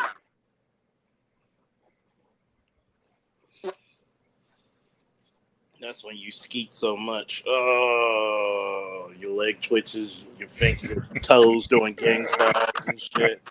You're doing a James Brown slide. Oh, you look like the fucking Highlander and shit. I mean, you jump out. I sound like Duncan MacLeod or something. Duncan MacLeod or the Cloud MacLeod. Come up there, bring the hammer. Oh, climax. Oh. And then she keeps sucking and you gotta do one of those numbers. Get off me. It's sensitive. Get off me. Not really. In my case, it was more like, she was the one that was usually climaxing, And, not like that. Hey! I'm sorry. I don't care what all you pro wrestling purists say. Arn Anderson had a better DDT than Jake the Snake. I'm just saying. Hey, and left-handed too. Debate me on it too. Oh, this was before the neck surgery, I remember. Ouch. And that was Alex Wright. Oh, right on his head. Oh, wait a minute. This was... No, can you go back to the Arn Anderson thing? Just trying to remember. What was this? Because I remember they used to have like WCW Worldwide. Remember back in the day in Orlando, Florida. That was most likely Saturday night main event. Like not Saturday. Okay, because that was the Saturday show.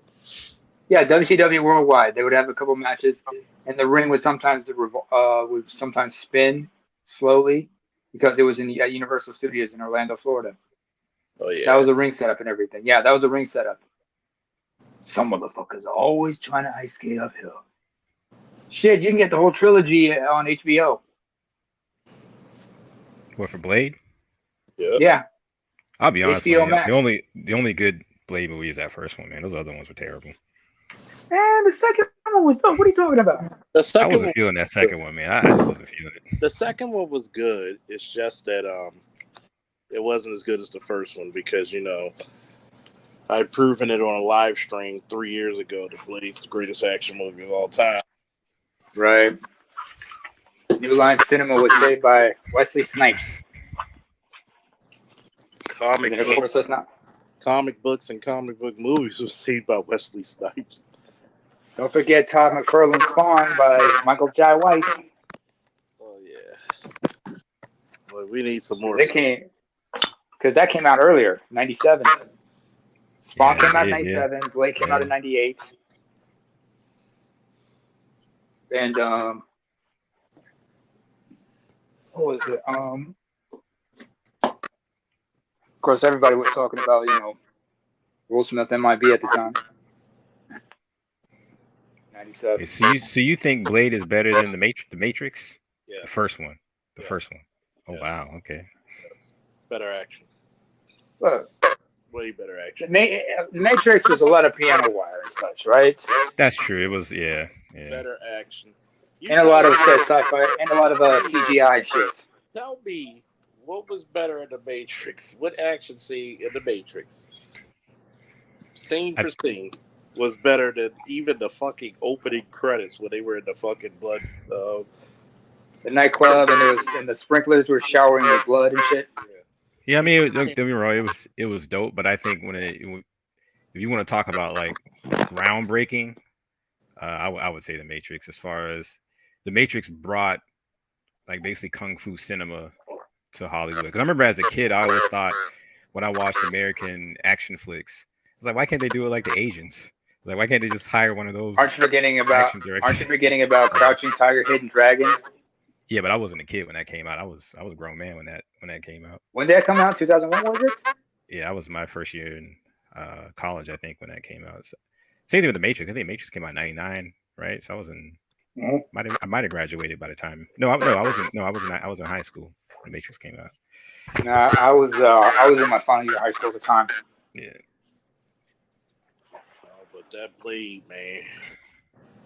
Blade, you can't go wrong, Blade. I mean, that storyline, everything was dope. Yeah, that first one was amazing. Whoever directed, especially the action. I agree with you, Charles. Like the way the camera moved in that movie was really good. It surprised me because I was thinking, this could be another lame Marvel movie, but No. that first one was dope.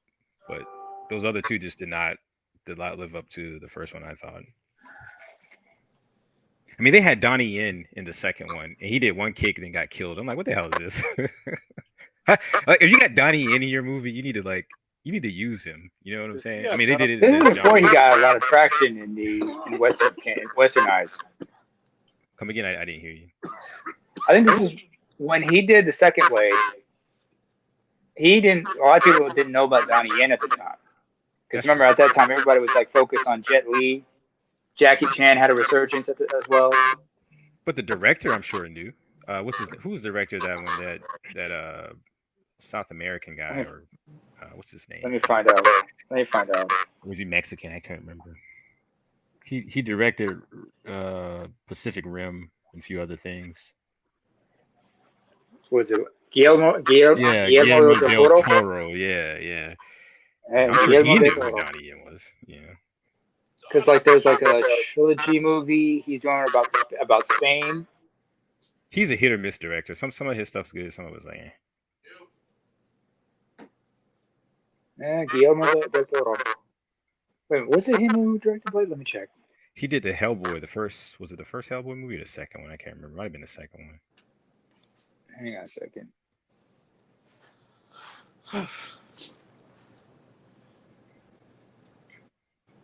I'm looking at who directed. No, it's Stephen Norrington who directed Blade.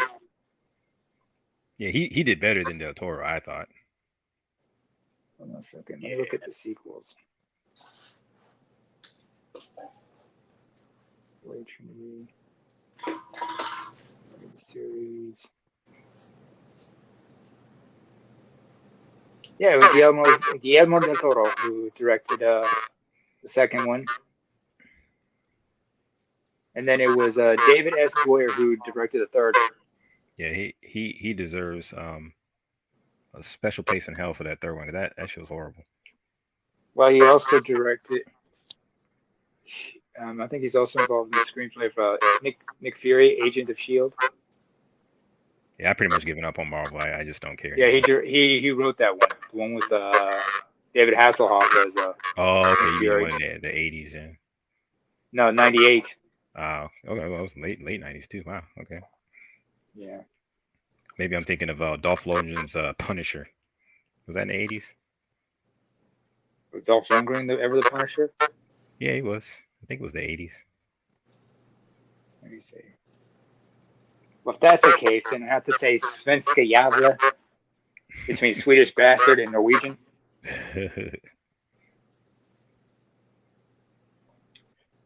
Let's see. Dolph Lundgren. Hans Lundgren. Oh, his first name is actually Hans. His nickname is Dolph.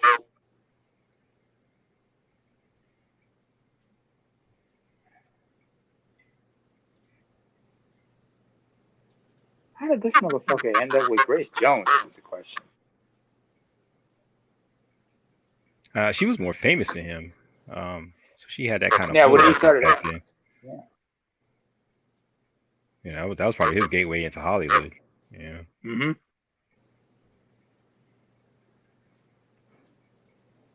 I like Grace Jones, man. I was talking to some of my friends the other day. I was like, you know that chick they got to play Reva in the Obi-Wan Kenobi series? Uh-huh. Moses Ingram. She's horrible. She's a horrible actress. Like, she's horrible. And I was thinking, like, what black female actress would have done that part justice? And I think Grace Jones would have killed, like a younger Grace Jones, she would have killed it. It would have been perfect for her. I'm looking at the Lundgren's background. It says here at age 70 tried judo, Goju-ryu. Talking about Dolph Lundgren? Yeah, Dolph Lundgren. He Goju-ryu form of karate. Then he took a Kyokushin at 10 and began weightlifting. Apparently he's a genius too. Isn't he some kind of like a nuclear physicist or something like that? Or he studied? He studied chemical engineering. Yeah, something like that. He studied chemical engineering at Washington State and Clemson. It says here. Speaking of which, I'm actually doing a. Let me see if I can pull it up. Yeah, he was a straight A student in high school too. He spent some time in the U.S. in the 70s, studying chemical engineering at Washington State and Clemson. Also, he did 1 year mandatory service because in Sweden they have conscription. So he did his year-long service like he's supposed to. And then he enrolled in the Royal Institute of Technology in Stockholm and graduated early in the early 80s with a degree in chemical engineering. He's got a black belt in Kyokushin. He captained the Swedish Kyokushin karate team and was a formidable challenger in the '79 World Open tournament. He has a master's degree of chemical engineering from University of Sydney. While he was down there, he was working as a bouncer at a nightclub in the notorious King's Cross area.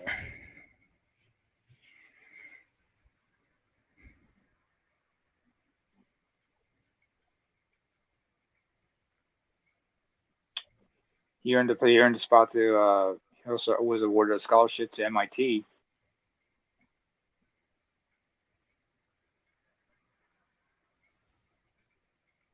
And apparently that's where he was spotted by Grace Jones in Sydney. She hired him as her bodyguard, and let's just say in the words of Lady Gaga, they had a bad romance. Yeah, he was probably like, yeah, I'll date you. He can make some connections in Hollywood. And after that, it's over. I tried modeling, but they say it was a bit too tall.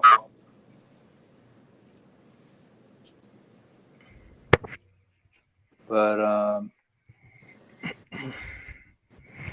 let me see if he's done like.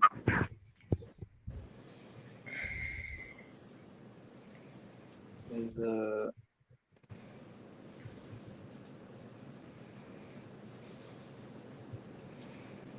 View to Kill. His first big breakout was '85 as Captain Ivan Drago in Rocky IV. He played He-Man in Masters of the Universe. He was Lieutenant Nikolai Petrovich Rachenko in Red Scorpion. Oh, he did play the Frank. He was Frank Cancel in The Puncher. That was '89, but that was a directed to video. Yeah, straight to video. Yeah, straight to video. I always liked him in that Universal Soldier movie with Jean-Claude Van Damme.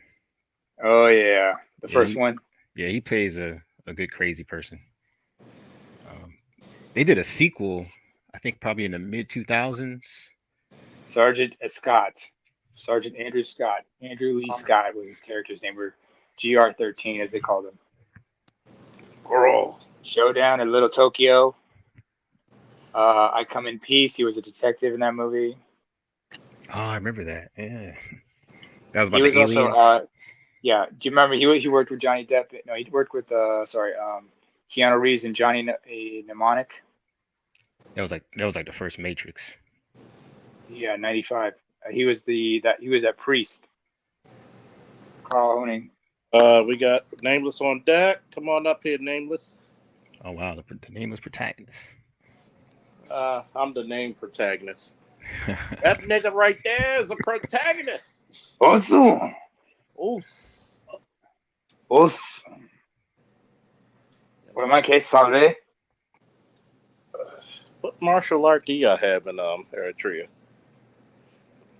There was back in the days, going back to the early '50s, they had a couple of karate, especially Shotokan, Kyokushin, but there was also some people who took up Taekwondo back in their heydays. A lot of people, but it's like in early 2004, I got a chance to meet a Frenchman, and he taught us Brazilian capoeira. There was a lot of joy learning that. He also taught me Muay Thai. So, but there was already established, martial arts schools. The Mitsu Ramen.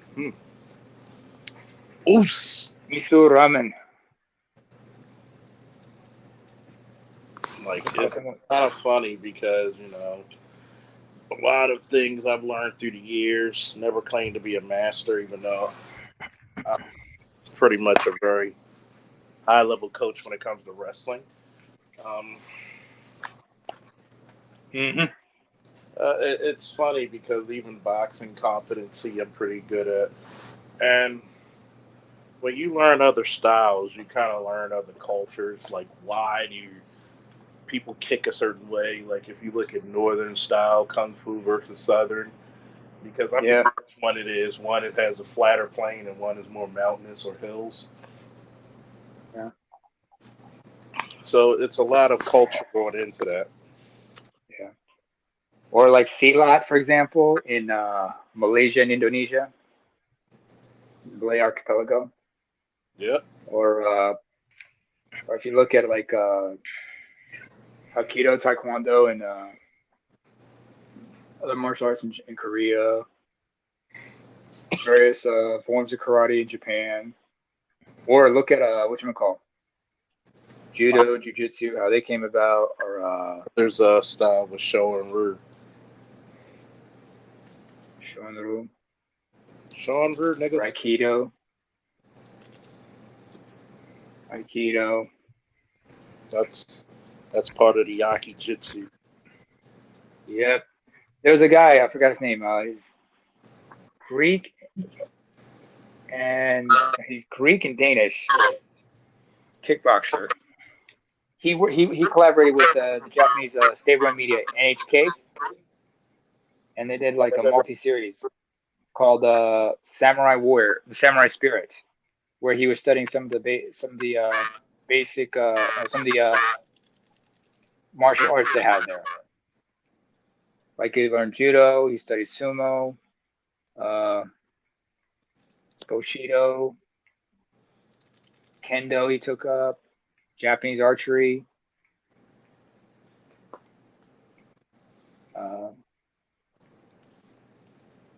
Bushido, nigga. Sword kata. Bushido Brown. Who remembers that character from the Boondocks? Oh, that was classic. Bushido, nigga. Do you guys believe in the more esoteric side of martial arts? Do you think it's possible? Yes. Still applicable to this day, man. It's still, even especially now. It's something that a lot of young men need to aspire to be, because one, we don't have a lot of codes that people adhere to in our community alone. We're kind of like jackal-like, man. We don't have a lot of codes, man. Well, I don't mean like codes. I mean, I see where you're coming from, but I meant more like literally like Ryu. You can charge up a fireball, Hayuduken, and well, shoot it out. Not necessarily. Is that sometimes you have to galvanize the energy to do shit, which is very true. Yeah. Which is very true, and that's what it is galvan up the energy. Sometimes your bravery is energy. You know what I'm saying? Like, to have the mitigated gall to challenge the system takes energy. Yeah.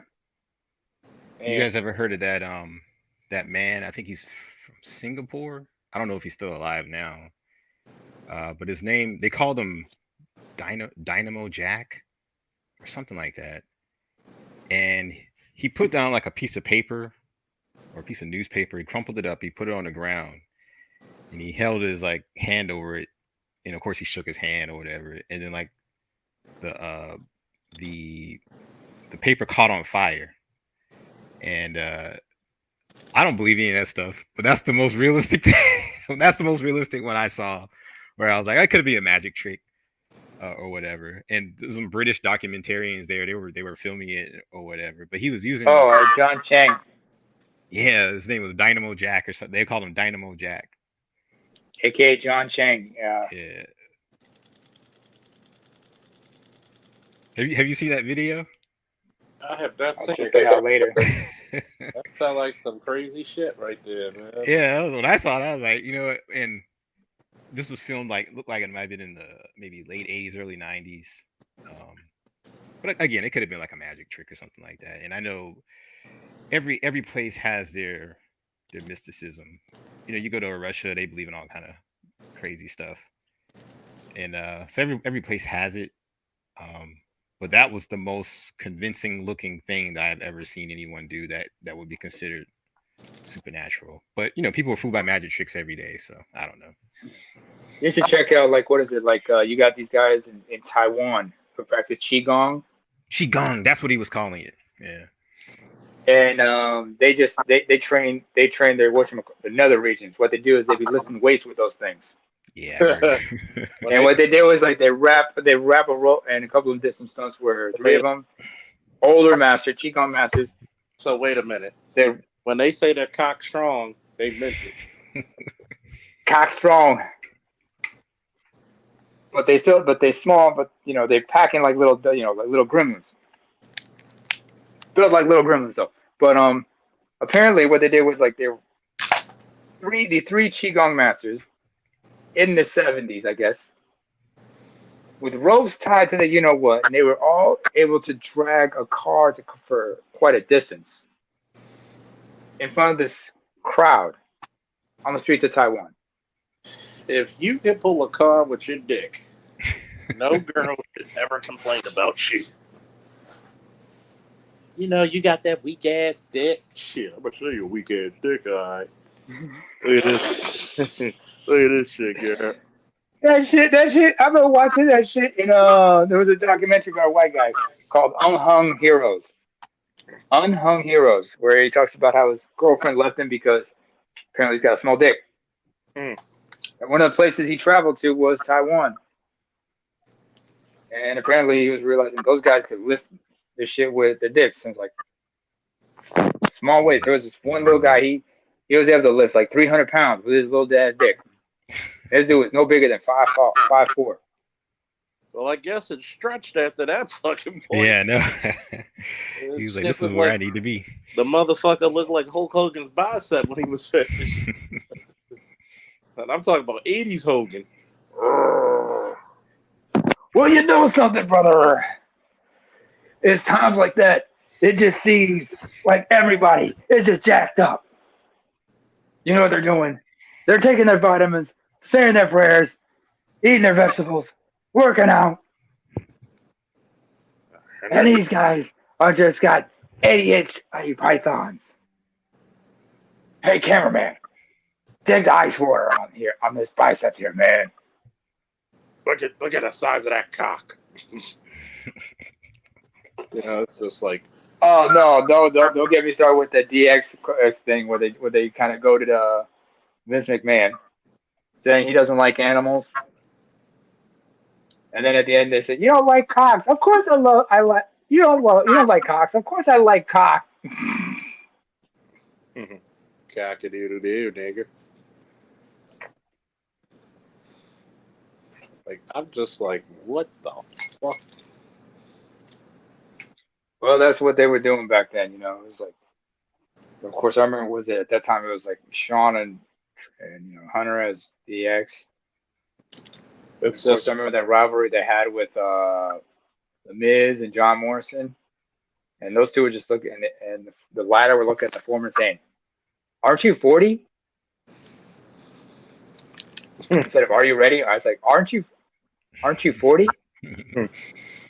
Aren't you 40? Oh my god. Oh man. So to make light of the word cock. Only in American dictionaries. Where words can not as bad as like when they did that one thing on SmackDown back in 02 when Hulk Hogan was known as Mr. America. And they had Vince McMahon on the do the lie detector test.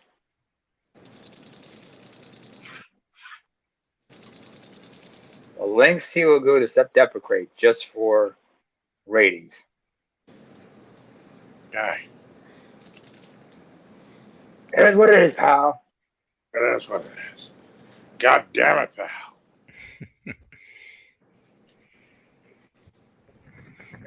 We saw the best cock in town. Speaking of which, what's your take on Vince McMahon's new look? Mustachio McMahon. What the hell? He looks like a Zorro villain. I was thinking more like a Spanish gigolo or something. My name's Vince McMahon. Or maybe the villain from a Spanish telenovela. Those are the soap operas they have on Telemundo and such, folks. Telemundo. Every time I listen to Telemundo, I think they always say their name, Telemundo. Telemundo means World TV or Teleworld. Teleworld. Telemundo. Apparently it's customary for everybody to get slapped on it for some reason. I just don't know. It's a drama thing, Everybody gets slapped. Bah!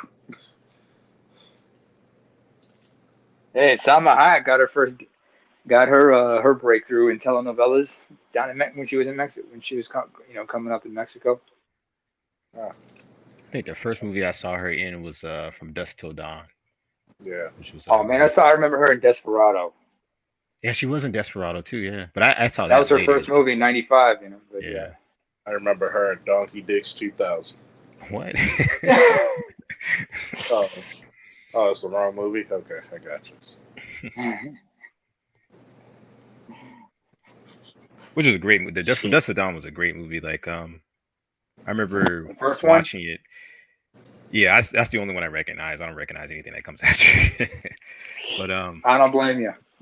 Harvey Keitel was a priest and shit. Yeah, man, it just has some great. Juliette Lewis. Yeah. Yeah, Cheech Marin doing 3 or 4 characters. That's like one of those craziest vampire movies ever. I remember watching it and not knowing it was a vampire movie. Like it just came on television, and I'm thinking it's going to be this crime heist, and then all of a sudden it turns into a horror movie. I was like, man, whoever wrote this. The title didn't give you a hint. No, I didn't. I don't think I heard of the movie or knew much about it. It came on TV. I saw what's his name, Quentin Tarantino, and what's his name, Batman. I would call him Batman. George George Clooney. You know, they were giving great performances. I'm thinking it would be like a Quentin Tarantino type crime heist type movie, and man, it went off the rails. I was like, damn. Dig the car. Chicks always dig the car. That was Val Kilmer. That was Val Kilmer in Batman Forever. You're quoting. George Clooney was Batman in Batman and Robin back in '97. Oh yeah, he was Black Man in Robin.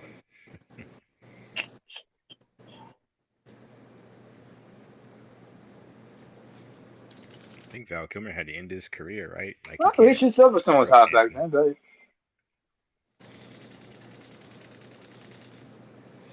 Oh yeah, my name is Black Man and Robin. That's a little bit too many. Well, at least you don't. At least you don't have to worry about notice the Joker's mustache. So, he had a mustache. Yeah, it was. They painted it white because he refused to shave it off. That's evil. Well, that was Cesar. That was Cesar Romero for you. Cesar Romero or Cesar Romero, the Cubano. Well, it's whatever the bitches call me, as long as they call me.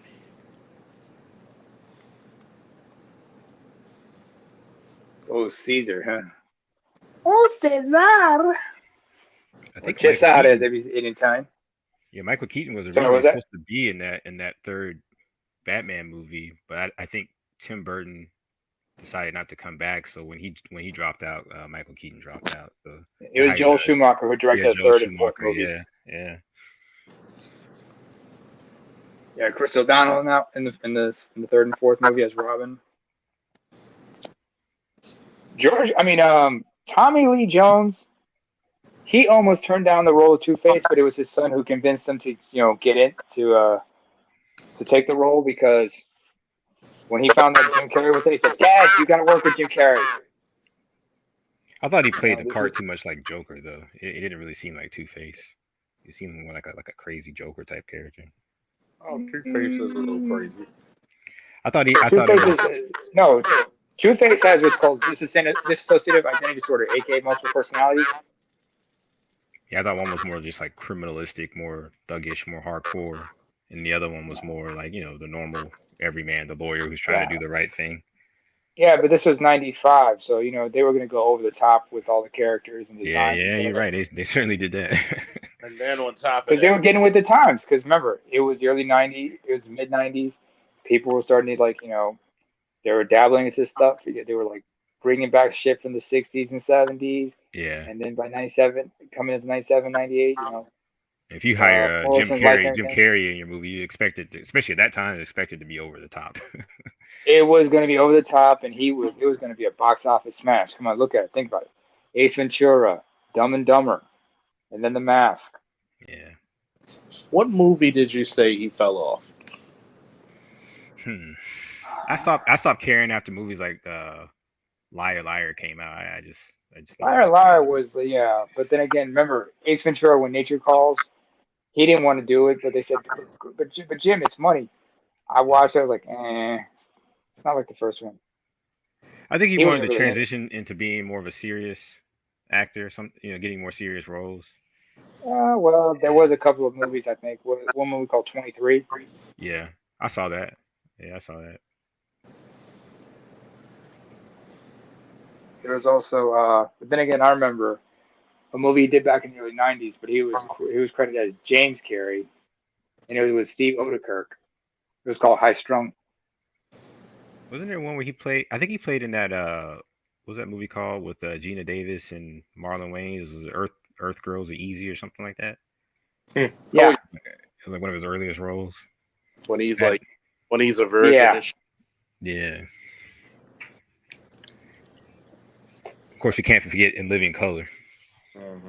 Yeah. Stars came What was out. it like? What was the name? Fire Marshal? Was it Fire Marshal? What's his Fire face? Marshal Bill. Fire Marshal Bill. I'm sorry. The Karate Master. The funniest thing in Living Color that I don't care what anybody says is Homie the Clown with that goddamn sock, man. Damian Wayans. Yeah. I was like, what is that? What is this? No. Wait. Don't forget the character. The characters he and him and David Allen Greer played. You know, the flamboyant gay dudes. Yeah. Who we critiquing stuff. Oh, that deserves 2 snaps in the air. Oh man. Or they were like Sean, just Milli Vanilling his way on the DJ booth. What's the old way? Little Women hated it. Wait, who remembers Hey Mom? You're too late. You know when they played the Caribbean Family who's got all those jobs and shit? Man, they just don't do black comedy like that no more, man. They just I can't watch. Which network was that on again? Which network was that on? Fox. Yeah, it was Fox. Yeah, that was on Fox. And then I remember, was it Sean and Marlon? They had their own show on WB. Because they're brothers, happy and singing in the color. Switch it to what you call that? Tribe Called Quest joint. Oh man! If you look at the artwork for their show, it was based off that album, Tribe Called Quest, before they broke up. Oh man, a Tribe Called Quest. You know, like a pimp named Slipback. Listen, Slipback. No. It's a pimp named Slickback. No. It's a pimp named Slickback. Just like you say, a Tribe Called Quest. You gotta say the whole thing.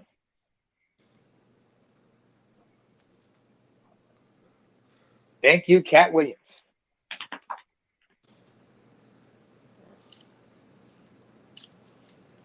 Could you imagine Cat Williams back in the day if he was on Def Comedy? Oh, maybe big as shit. Well, not in stature, but no, he would have been like, because remember he's shorter than Eddie Griffin. How short is Eddie Griffin? He's like 5'7". Because Cat claims to be 5'5". Kevin Hart's like 5'4", 5'3". You had to be either he was going to be funny or a running back. Yeah, Tommy Davidson's like 5'6". And Tommy's trying to do this Sammy Davis Jr. Biopic. It looked like him. He does. He's got the voice down and everything. How tall is Vin Diesel? Because sometimes I see pictures of him and he seems to be near the height of The Rock, or not quite as tall, but near. In other pictures I see him, he looks short. 6'2", 6'3", maybe. But then again, the camera angles. Yeah. Somebody Google that. How tall is he?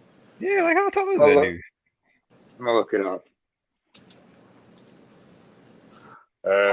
I'm not using Google. I'm using Brave.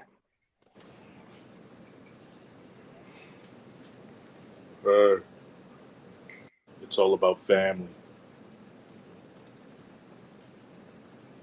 I hate the Fast and Furious movies, but one thing I do like about him is that he makes so much money from he can afford to do the Riddick movies, which don't make money, but I like those movies way better.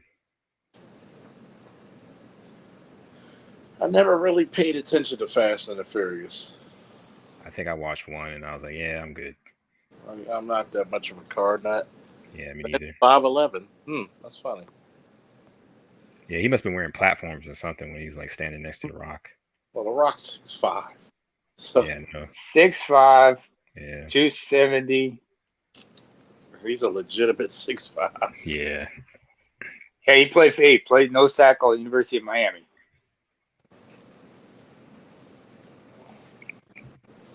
It was a DN.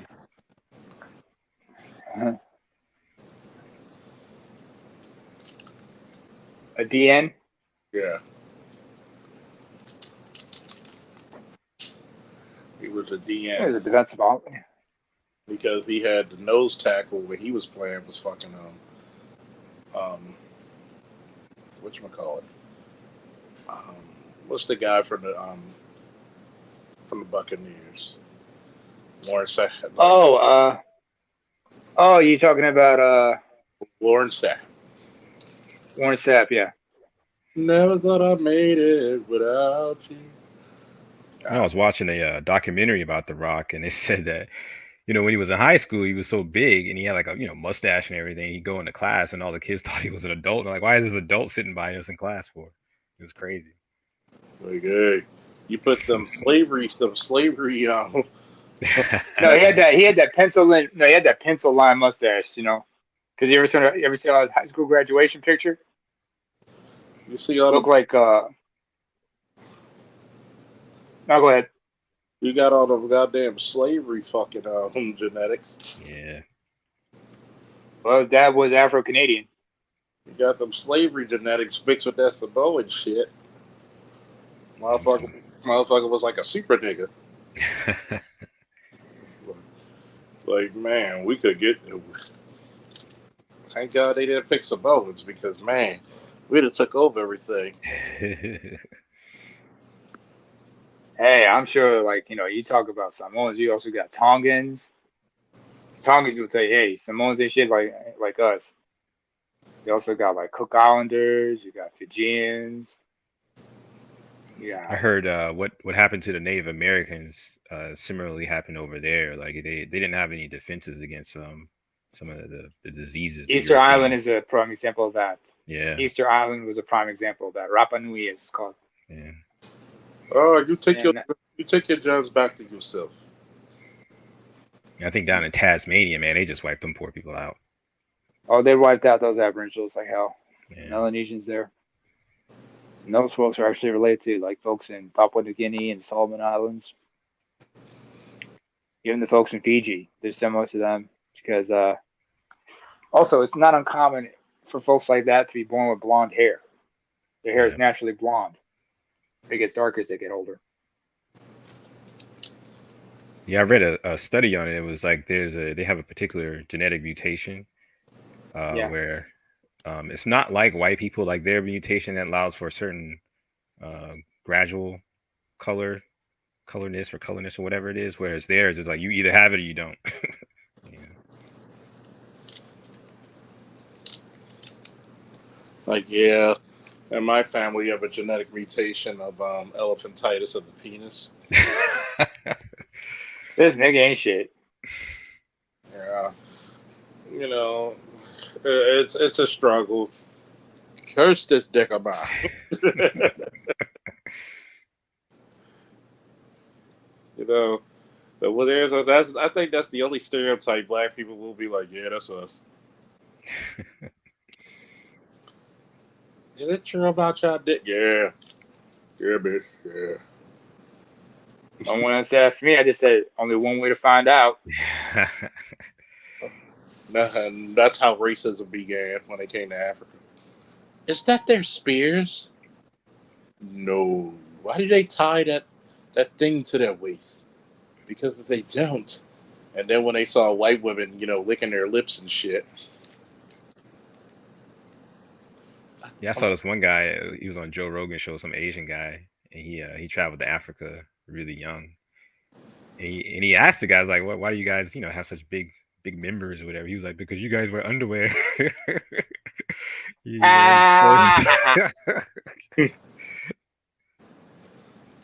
supposed to hang out. You guys are like wrapping it up.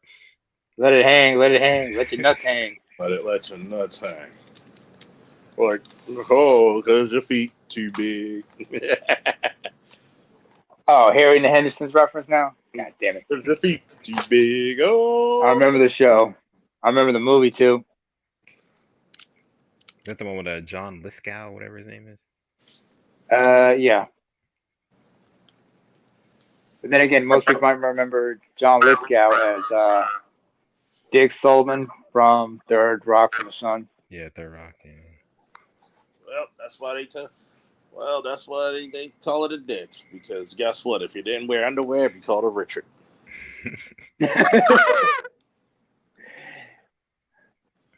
You wear underwear. Ricky. I guess they would have called the condoms a Ricky hat then. Like, god damn, look at the size of this motherfucker. What the fuck this? Like, I don't know. It's just genetic. Like, what the fuck? Like, no wonder my wife ain't coming back to me. Like, honey. So that, remember that comedian Alonzo Bowden? I mentioned this joke before. He joked about, sometimes there's such a thing as too much of a good thing. Like he talked about how a girl broke up with him. She dumped him because his thing was too big. And he was like, oh yeah? Well, you better tell your friends. Tell them exactly what happened, I want this to look good on the resume. I mean, think about it. You think it's too big, you pull it out, she's like, hey, slow down for a minute. Slow down for a minute. You're not sticking that in me, goddammit. I gotta go to work in the morning. You might as well find yourself a farm animal or something. Like, god damn, like, what the fuck is this? Like, I told you I was mixed, girl. What do you mean? Half black and half horse? Your shit is big was like when she puts her hand on your gut when you put it in. If she puts her hand back there, she just stops you. Like, oh my god. No, you're in too deep. I'm like, what? You're in too deep. All right, I just like to now, like your favorite black movie from the 90s, In Too Deep. I should have renamed my dick Omar Epstein. Oh, yeah, sometimes or Jay Reed. You just gotta make sure she looks back at you and she's like, "What the fuck I got into?" With one, what happened was I bent her over, and she was just moaning uncontrollably. I realized, I found the spot. I hit the right spot. Like, oh yes. Like, oh yes, good, yes. Oh baby, yeah. Oh yes, yes. They were like, "What do you call it?" I call him Black Man. Almost sounded like you said, Blank Man with that was a Damon Wayans movie. You're supposed to leave her blank. There was a comedian. I remember he was on Def Jam. Oh fuck! And he talked about like girls always have like certain names for their for the cooch. He asked one girl, like, so what do you name yours? He said, Terminator. He was like, shit, you better keep that. You better keep that. And then when somebody asked him, so what do you call your thing? He said, the beef injector. Especially like when you hit, like, what was that? He had that joke about something about, when he was banging the chick, he likes to have a mirror's position somewhere. Like, you remember, like everybody has that closet where you have a mirror either on the front of the door or on the inside. Yeah. So when he, like, say he was hitting a doggy style, so on the side, he's posing, pointing at himself and like, yeah, you hitting it, man, you hitting it. But the girl will be like, yo, back up, let me see. Especially when you find out the first time she's queefing, you're like, what the fuck was that? The fuck out of a young man. God damn, what the fuck is this? I remember that happened to me once. So just like, bitch just came. I had to pull it out for a minute, just let her give a moment. And next thing you know, I just ended up teasing her for that. It's bad when you had a chick, she sounded like a whole house music song. Ooh, ah, ah, ee, ooh, doom, doom, doom, ah, doom, doom, doom, ooh, ah, ah, ee. Even my cat's on. Eddie Griffin had that. Eddie Griffin says something about that. He said, you packing is like when you stick it in them and they just make gas in to breathe. Or because they can feel it in the gut and everything. When they tell you they feel it in the gut, oh man, that is a wonderful feeling. I swear to God, man, it makes you feel like more of a man. Like, Oh my God. I feel it in my gut. You goddamn right. You about to swallow this bitch. Especially if it's a bitch you never hit and you always wanted to, or you never hit her in like years or decades. Oh my God. Yeah, unfortunately, COVID hit, and then UJ has flashbacks to that Martin Lawrence joke. Where he was like, I'm gonna tear this shit up! I'm gonna tear that shit up! And then next thing you go, she like, it's like, I got to go. I got shit to do. Call me later. Call me later. Yeah. Yeah, you're talking about somebody who fell off, man. No, he just got old. Oh yeah, that too. Well, I mean, he's like 5'8",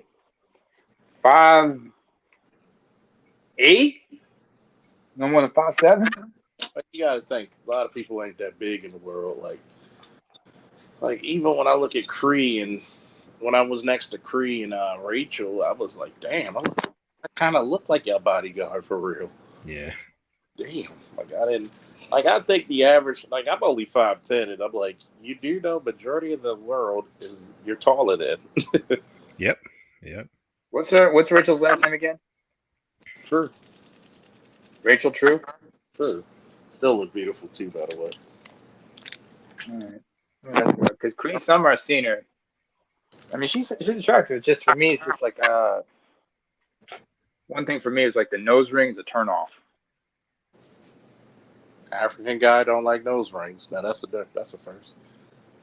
Well, I remember in Eritrea, it was like a lot of girls were getting their noses pierced, and a lot of girls were getting nose rings. I'm like, and just like it was like a turn off for me.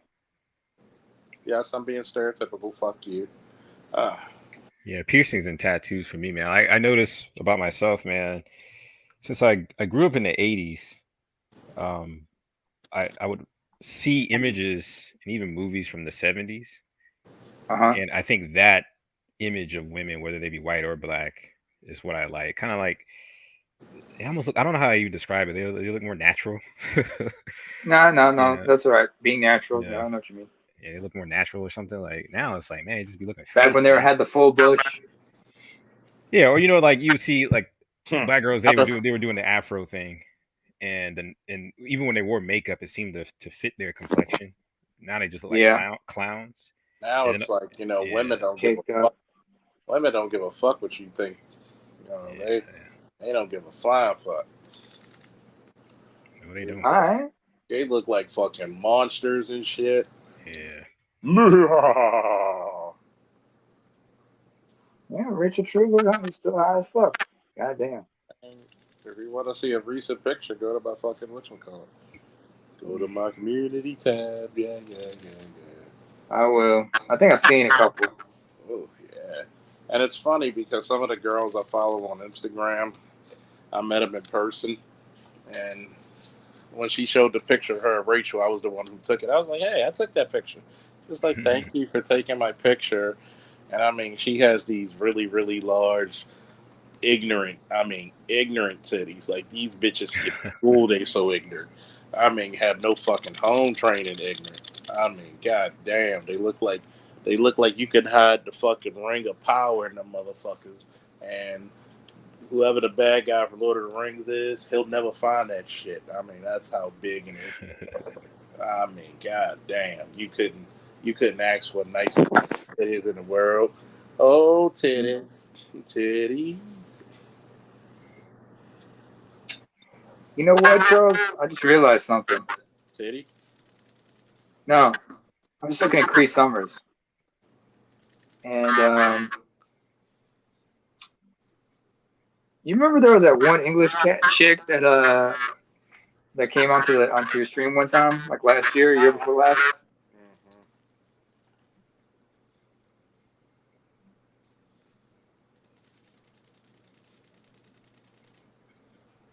She kind of looks like Cree Summer, only she's a bit darker.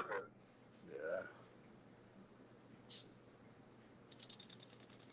But you know, Cree Summer, when she like look at you in a really serious way, you know not to fuck with her. She just give you that look at motherfucker, don't start nothing. And that's But when she happy, she happy. She's very happy. Thank God for weed. She got kids too. I got 2 kids. How old are them kids? They're young, relatively young. Got 2 daughters, Brave, Little Wayne, and Hero Peregrine. Because, she was on a reservation. Well, she grew up in Saskatchewan and Toronto. Her father was Don Franks. Her mother was Lily Eagle Eye Franks, maiden name Clark. She has a brother named Rainbow Sun Franks. I think she's like half native. I don't know how much it is. Are there any like full natives left? No. Oh, there's plenty. Yeah. Not in America. Shit. In America, there's still plenty. In Canada, there's still a few. I can see maybe like an Eskimos or something like that. No, you got First Nations as well. You got Native Americans in Canada. They have various tribes. Yeah, called white people. Every native I seen looks mighty white.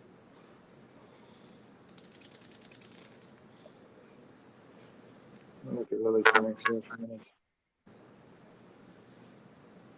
All white. All white.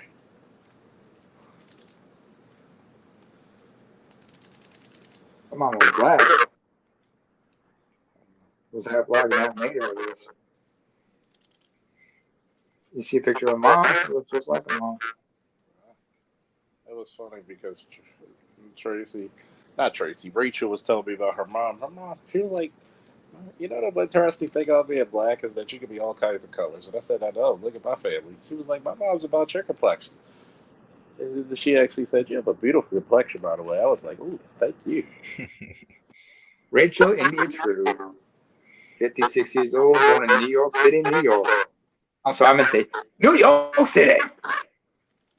It's funny when she was telling us. Okay. She's got like a Lenny Kravitz kind of thing going with her.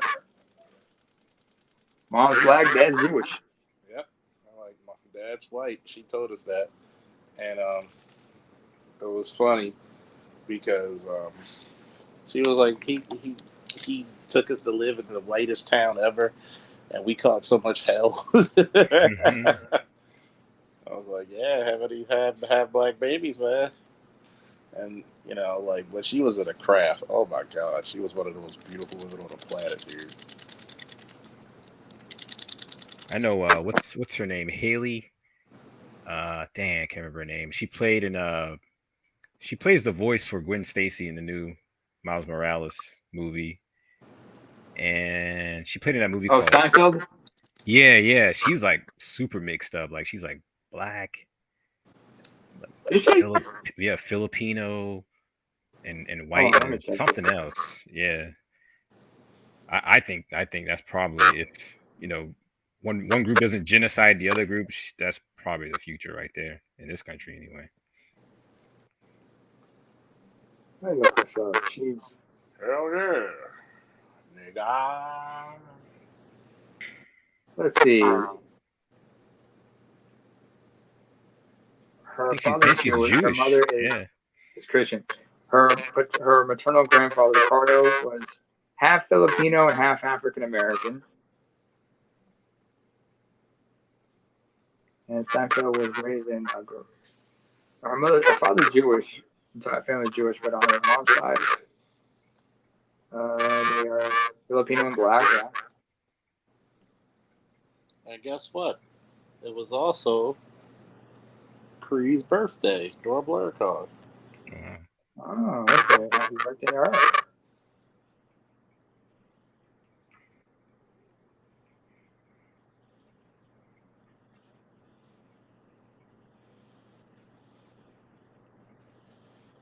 $56.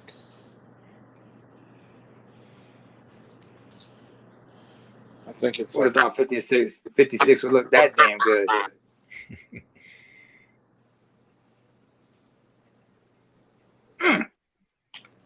Well, I gotta find out how old Rhonda Smith is.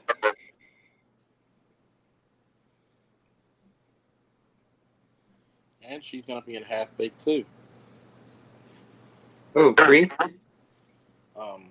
Rachel. Rachel True? She's in Harlem.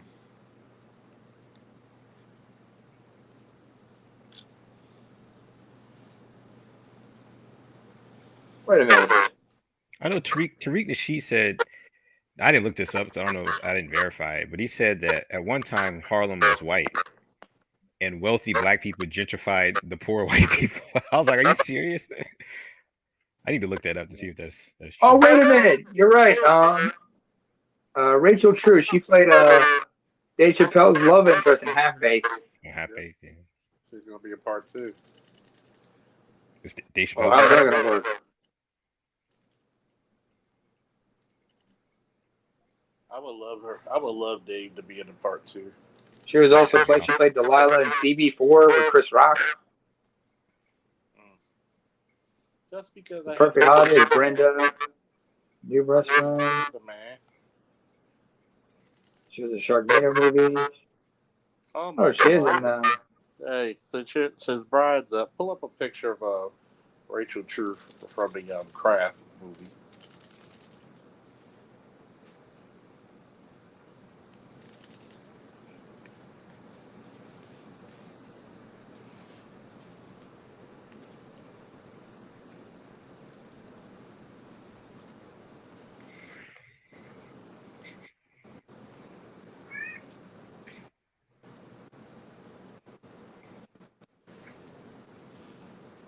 My cat wants to be in my business. Say what's up. Hey, pussy, what up? Now the craft is the one about those witches, right? Oh yeah, those bitches, them bad bitches that are witches.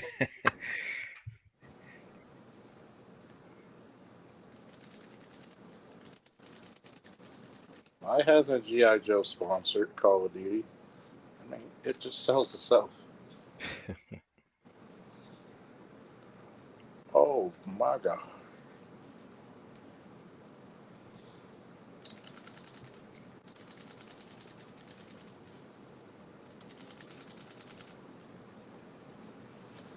See, Rachel. What are you playing, Call of Duty? Yeah. Go to Rachel True Craft, and oh my God, you want to see a beautiful woman. Rachel True Craft, okay. Shit's still good looking.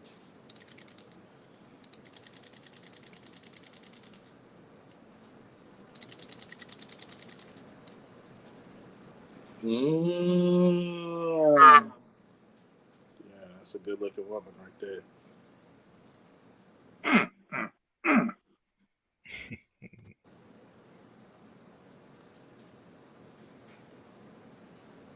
Oh, I remember this movie. Parker Posey and everybody. Who else was in it? I remember seeing it. I just can't remember it. We don't care as long as Rachel's in it. It's called The Craft. That movie, it had her, Robin Tunney, Fairuza Balk, Nev Campbell.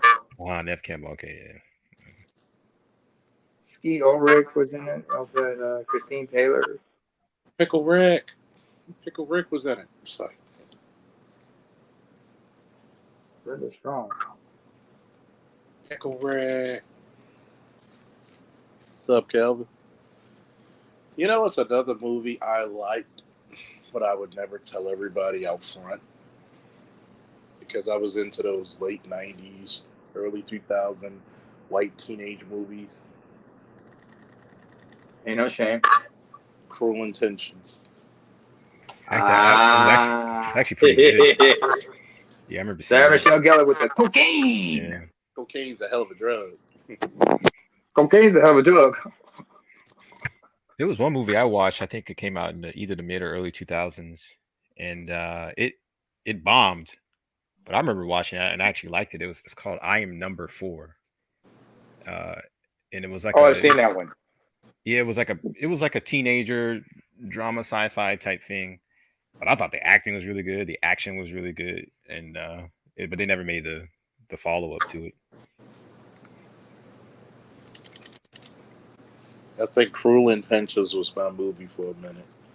Like, I don't know what about it, but it's like it was good. I remember liking it. For that one semester, I went to Perry Hall, and that's exactly how teenagers of that period acted. Yeah, yeah. It was true. Especially upper class, uppity as hell. Yeah. The styles they're wearing back then.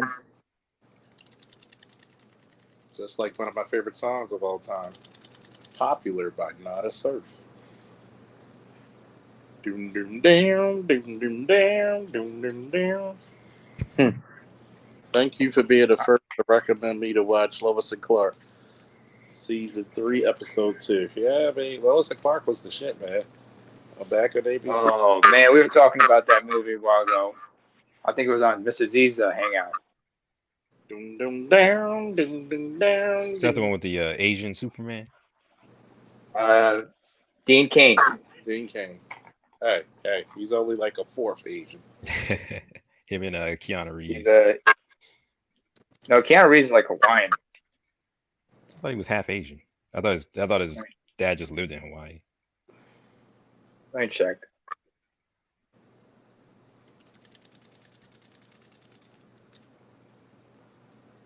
Because, like, he was born in Beirut, raised in Canada, raised in Toronto. Let's see. He was born in Beirut too. Okay, his father was Native Hawaiian, Chinese, English, Irish, and Portuguese descent. Damn, he's everything like that Haley girl. He was Hapa, as they call it, as he was called in Hawaiian. He's a Hapa. That's a nice way. And then, his mother's English. That's a nice way of calling somebody a mutt. God. There's a Hawaiian word, means Hapa. What do you think? What's his name? What's his name? Travis Brown, mixed martial artist. That was his nickname when he was fighting in UFC. And Hapa, it means you're of mixed heritage. I mean, mutt. Let me check it out. Travis Hapa Brown.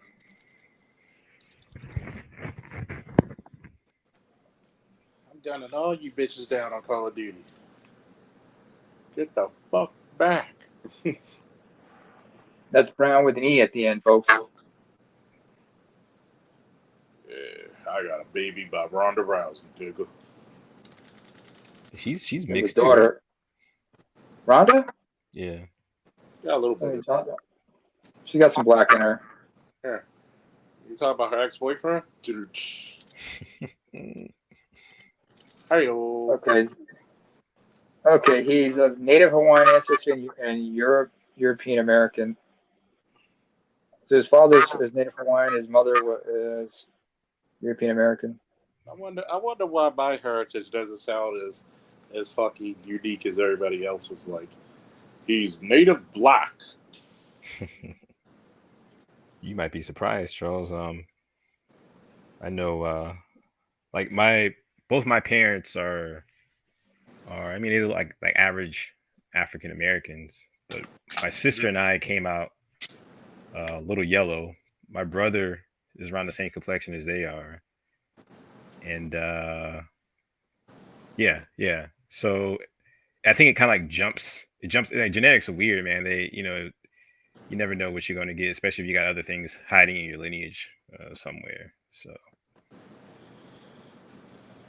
I know I got a friend down here who, he looks like a Geechee Gullah Charlestonian type guy, but you go back, I think his great grandmother, she was high yellow. So, it's one of those things. Dave Chappelle talks about that in his family. Yeah. Because his mother was half white. His mother's half white. Now both of his siblings are like light skinned and he grew up dark. But he did say, like, we talked about his family, said, like, my mother's half white. If I grew my hair out, y'all would have thought this was a Cat Williams show. Yeah, I think African Americans, man, you're basically saying we're mixed people, man. It just manifests. You guys are a hybrid mix of all kinds of African culture. And you guys are just a drop in the bucket compared to all the Afro-Latinos. Yeah. And Afro-Caribbeans. Don't forget the ADOS folks in Canada, because those are your cousins. They're extension of the ADOS community as well. Afro-Canadians. You forget, everybody who escaped, they didn't just settle in the north. Somewhere as far went across the border into Canada. Down here in Florida. Or across the border from Texas into Mexico.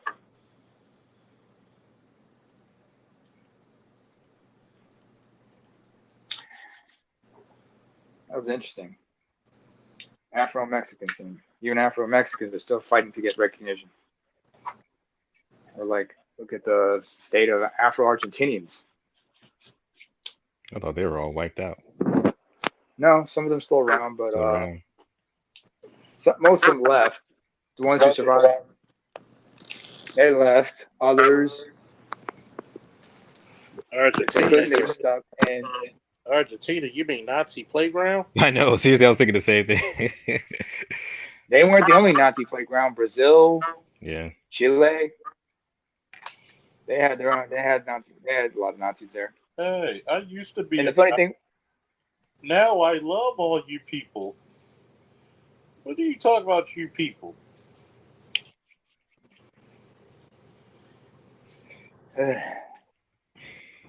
Hey, we still working on them. Don't worry. Still working on them. I have no clue what you're talking about, but okay. I'm talking about the Nazis who reside in Argentina. I used to hate everybody, but now I love all you peoples. What do you mean, you people? Oh, don't get me started with Tropic Thunder with that phrase. You know what? Robert Downey Jr. could actually fucking play a fucking black man forever for me. Yeah, I've never actually. Especially when he stayed in character the whole time. And what's his name? Was it Guy Torry or Joe Torry? I think it was a guy. I don't know. Which one is it? Let me look it up. It's kind of hard to tell with those two sometimes. Because they're colored. You know how all colored people look alike? Nah, it's just, how they act and their antics and whatnot. Just fucking with you. Like, all you niggas looking like, god damn. Some people like say with that about me and my siblings. I'm like, well, we are siblings.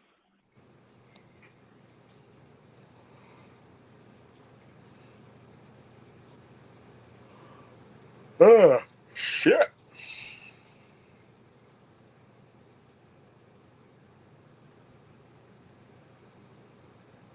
What's with Joe Torry? Hang on. If it's not, I gotta look this up. No, it wasn't them. It wasn't the Torry brothers. My mistake.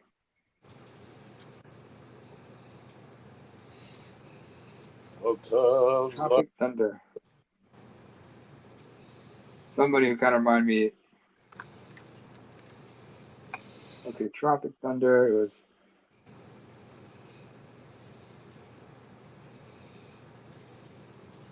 Character was it?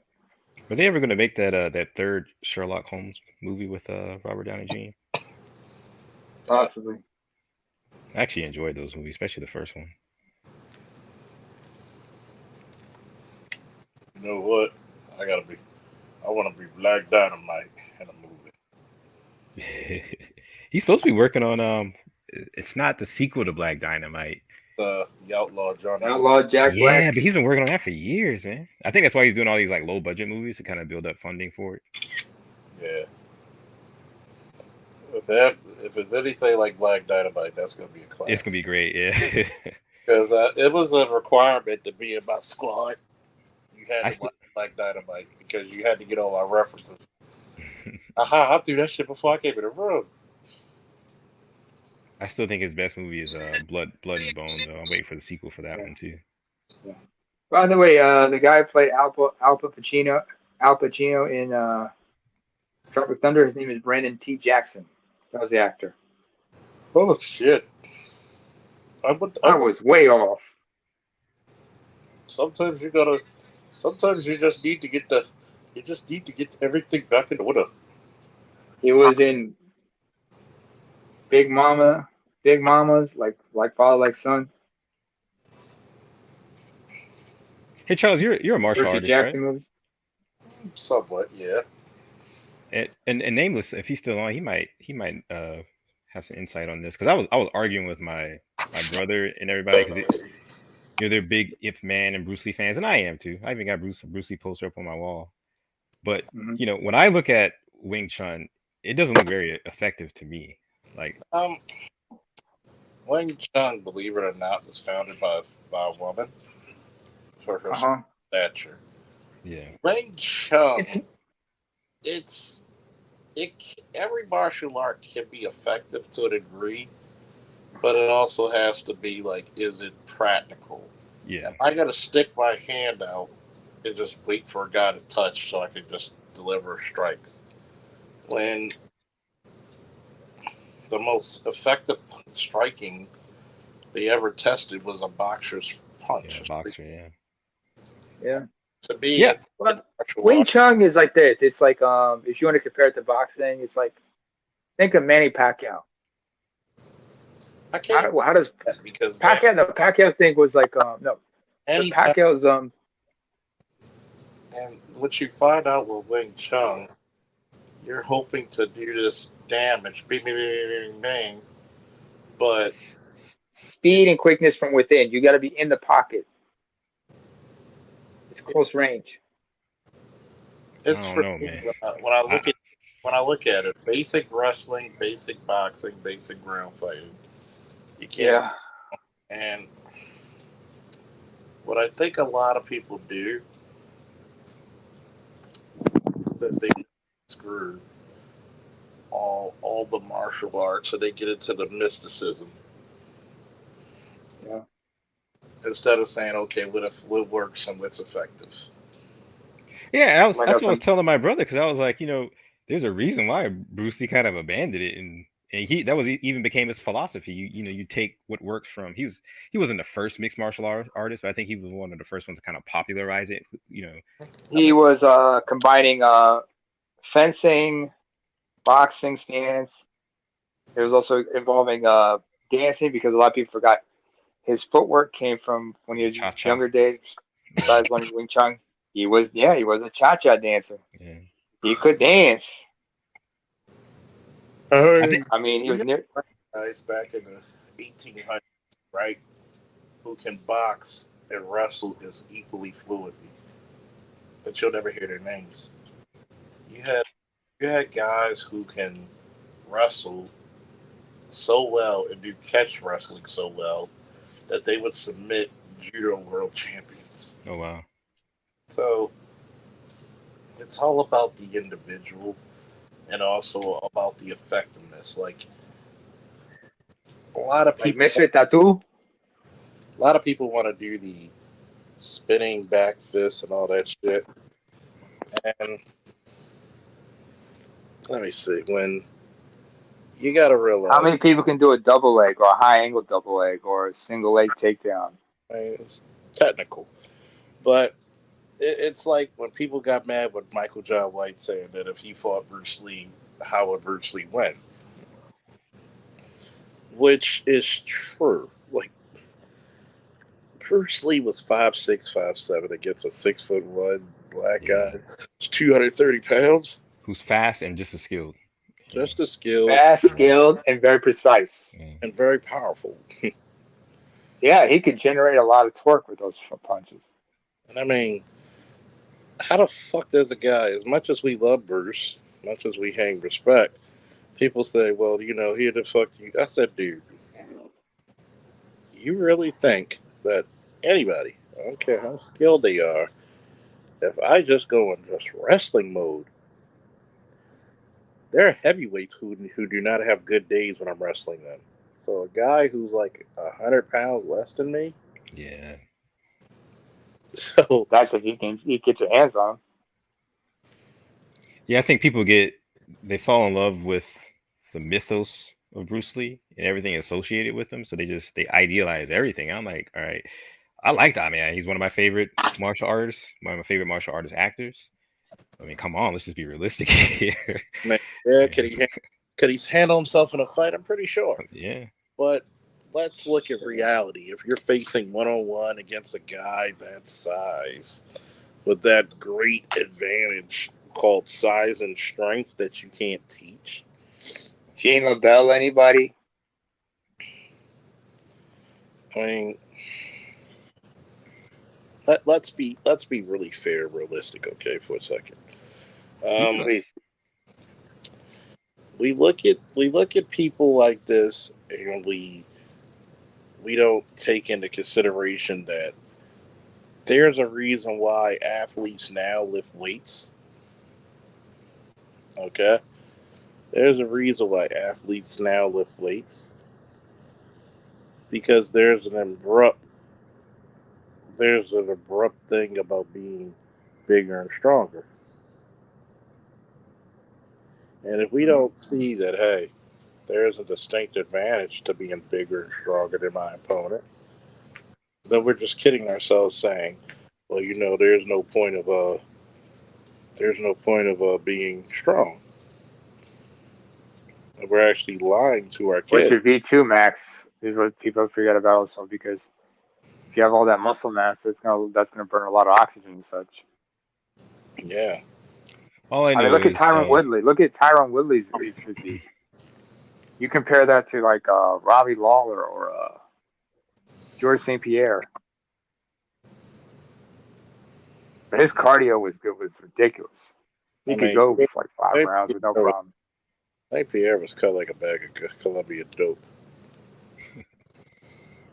Well, I don't know if I can describe myself as that way, Charles. But I see your idea. I see what the metaphor is.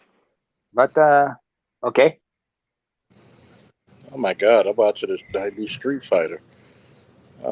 Is this the car? Yeah, this is the cartoon, the USA Cartoon Express version of it, where Guile is the main guy. And you know they had to do that. The crew with that ridiculous crew cut flat top. Even though that would not be a regulation in any American military. He was a colonel. He was a captain for a minute. Now, I guess since Street Fighter 6, he's a colonel. Or major. No, he's our general. Oh, he's probably a colonel. I think it's like 10 years. So, full colonel or lieutenant colonel? He's probably a full colonel. Did they ever explain why Jean-Claude Van Damme's Colonel Guile had a French accent in the live action movie? They explained it just as much as what's his name? Sean Connery having a Scottish accent, some commander. They explained it just as much, man. I mean, what was it like? Sean Connery had a Scottish accent. He's playing a Frenchman, but you had Christophe Lambert playing a Scotsman, but he has a French accent. So, Christophe, what is this haggis that you Scots play? Sincerely. I think he played a Spaniard in Highlander, right? He played a Scotsman. He played an Egyptian. That's right, he did. Who played a Spaniard? God damn! like, wait a minute. Aren't you supposed to be black? Just like what people try to tell you. Well, the Egyptians were black. Yes, they were. Yes, they were. You had Nubians and everything. Some were darker. Nubians. Guess what? Many of times you couldn't tell the difference between the Nubians and the Egyptians. They just different tribes. Yeah. Depends on who was where in the Nile. Mm-hmm. Yeah, I made a video on my company's YouTube channel called Cleopatra and the One Drop Rule, kind of as a pushback against some of the white YouTubers I listen to who were trying to say that, Cleopatra was white, she wasn't black and whatnot. And I'm like, you got She was Egypt. Macedonian Greek with a lot with some this and a little bit of that here and there from her mother's side. That depends on who the if their family lived in Egypt for what 300 years, how long did the Ptolemy dynasty last? You really think that they just remained white the entire time? I don't buy it. They were tannish. But from what I understand, they didn't always speak Egyptian. They spoke Greek mostly. Yeah. But Egyptian evolved. Here's a little story you might not believe. I'm black, but I don't speak any language in Africa. Exactly. That is true. I mean, just like some things can be true at the same time. Like, wait a minute.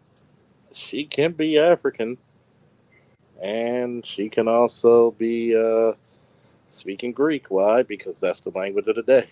Yeah. That was the language of commerce in that part of the world, especially the entire Red Sea region. I'm pretty sure that's the only language she spoke. No, I'm not saying that. She was multilingual. She was multifaceted. She was multilingual. But there was a lot of people, who spoke Egyptian, but not as good. They were too arrogant about it. But I'm sure that they had to assimilate as quickly as possible. Like, take his name. Forgot his name. The son of Xerxes. No, not Xerxes is not son of Xerxes, but the son of Cyrus the Great. His son. I seen like the hypocrisy. It was like you guys set a standard, and the standard is one drop rule, but you apply it when you want to apply it.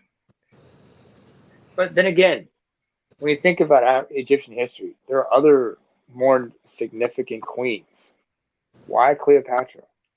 Because she represents power. Like black women, like she had power over men and stuff like that. What the fuck was Nefertiti or how shits with them? And yeah, but she didn't copulate with white men. You see, that's the difference. And now you're being honest with me. Yeah. So you got to realize something. Why would I glorify the person who's the last fucking exactly? Yeah. It goes to what I said before. When women get in charge, notice there's a failure. Yeah. Notice that's when fucking shit fails.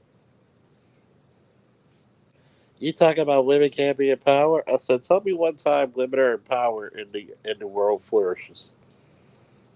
Queen Zinga of Angola? Yeah, Angola was a powerhouse, wasn't it? In their region. They kept the Portuguese at bay for a while.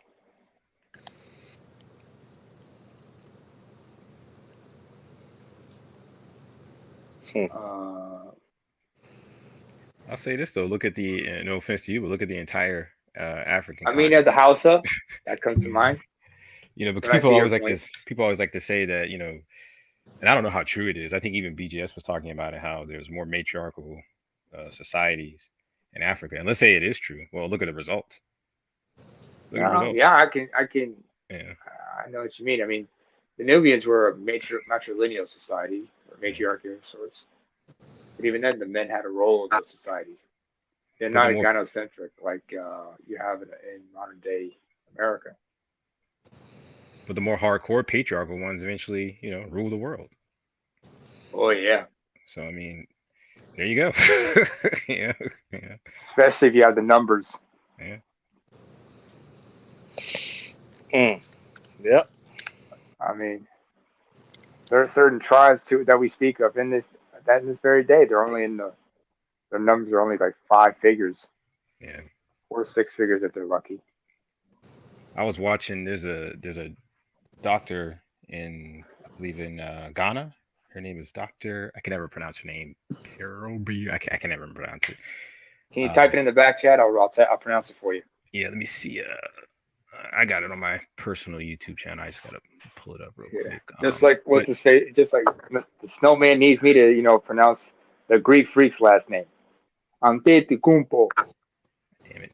Giannis Antetokounmpo. I know her. Damn, what's her name? All right, almost there. What the fuck is his last name? Is that Greek or some shit? No, it's Yoruba, I believe. It's Yoruba or Igbo. Antetokounmpo. It's a Greekified version of the original last name. Hakeem Olajuwon explained what the original last name is. But he was born in Greece. The thing is, like in Greece, they don't have jus solis, which means citizenship by birth, right by birth. So you have to wait till he was 18 to apply for Greek citizenship. Him and his 3 younger brothers, I believe. His name is Dr. Akausua Perbi. I don't know how to pronounce it, but I pasted it in the chat. But anyway, she Akausua said Perbi. Akausua Perbi. Is it hyphenated? I don't think so. Akausua, that must be your first name, but that depends on what day of the week she was born. That's the question you got to ask. Oh, because Ghanaians, their name usually reflects the day of the week they were born. I know she said that they had sold so many men into slavery that when they realized that the colonization was a real threat, there wasn't enough men to fight back. Oh yeah, the Gold Coast. Yeah, I was like, I'm sorry, that's failure. That's failure. Yeah, and I think we have to, instead of idealizing Africa, we got to address that. If we want to move forward. You sold so many men. I think that's the black community at its part. You gave up men that nobody's there to fight back. And I'm sure some of those people on the boats, they were like praying on Nancy, and you saw that scene from American Gods, where you hear him going, "Let the motherfucker burn! Let the motherfucker." They fired him not too long after that. I actually had a. Was that scene in the funeral home? Look at read that. I would join, but I'm in the gym bench for Charles Faulkner. Last time I checked, I don't think you could bench press much with orangutan titties. The triangular titties with the long nipple. That's what I remember I got. I mean, I don't think you can. I don't think you can because you're supposed to have 3 plates on each side, and that's just for a warm up. You guys are trip. They gonna be arguing like an old married couple soon enough. Just give them a minute.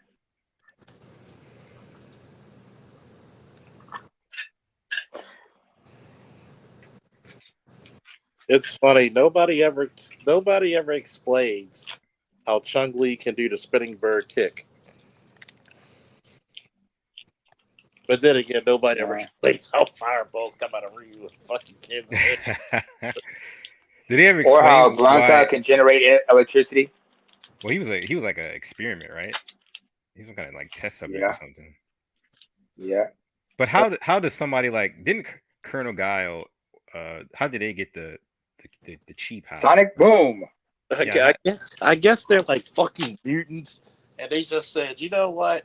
Instead of taking my abilities and helping mankind out, I'm gonna go around this bitch and start beating people up. Okay. Oh yeah. Okay. Or like Sagat with the Tiger Uppercut and Tiger Fireball, or Dalzin with the Yoga Fire and Yoga Flame. First and foremost, Arthur Vidmore got this obsession with fat bitches. That's why his bed's made out of concrete, so all 3 of them fat bitches could fit. By the way, they bigger than the fat bitches in the Red Man video. I mean, they big. I mean, 2 of them give you wall-to-wall action. I mean, and he loves being very intimate with his fat bitches too. He'll lick their titties, they'll lick his. Oh god. All right, you better come on up here, man. You got to defend yourself. Defend your honor. He can't defend his honor. He's a lousy triangular titty having nigga. That's all. Eat your shit. Hey. I'm watching this 90s cartoon. You know, when cartoons still had look better than fucking Gravity Falls. Yeah. Okay. Everything has that stylized look now. I'm not really into it either. I really hate. I don't mind the shows, but I really hate the design. Like, motherfuckers just got lazy. Yeah. Teen Titans Go look. Yeah.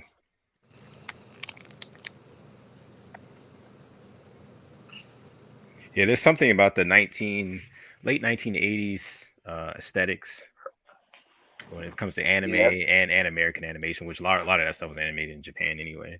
Mm-hmm. But I think that was the pinnacle. Like I think anime reached this peak as far as quality with things like Akira, Ghost in the Shell. Those when they actually made movies, you know. Fist of the North Star. Fist of the North Star, yeah. Project Echo. Project Echo. The Project Echo was hilarious, man. Project Echo was hilarious. I put my nephew on today. He loves it. Because, you know, she's technically Superman and Wonder Woman's kid. Yeah.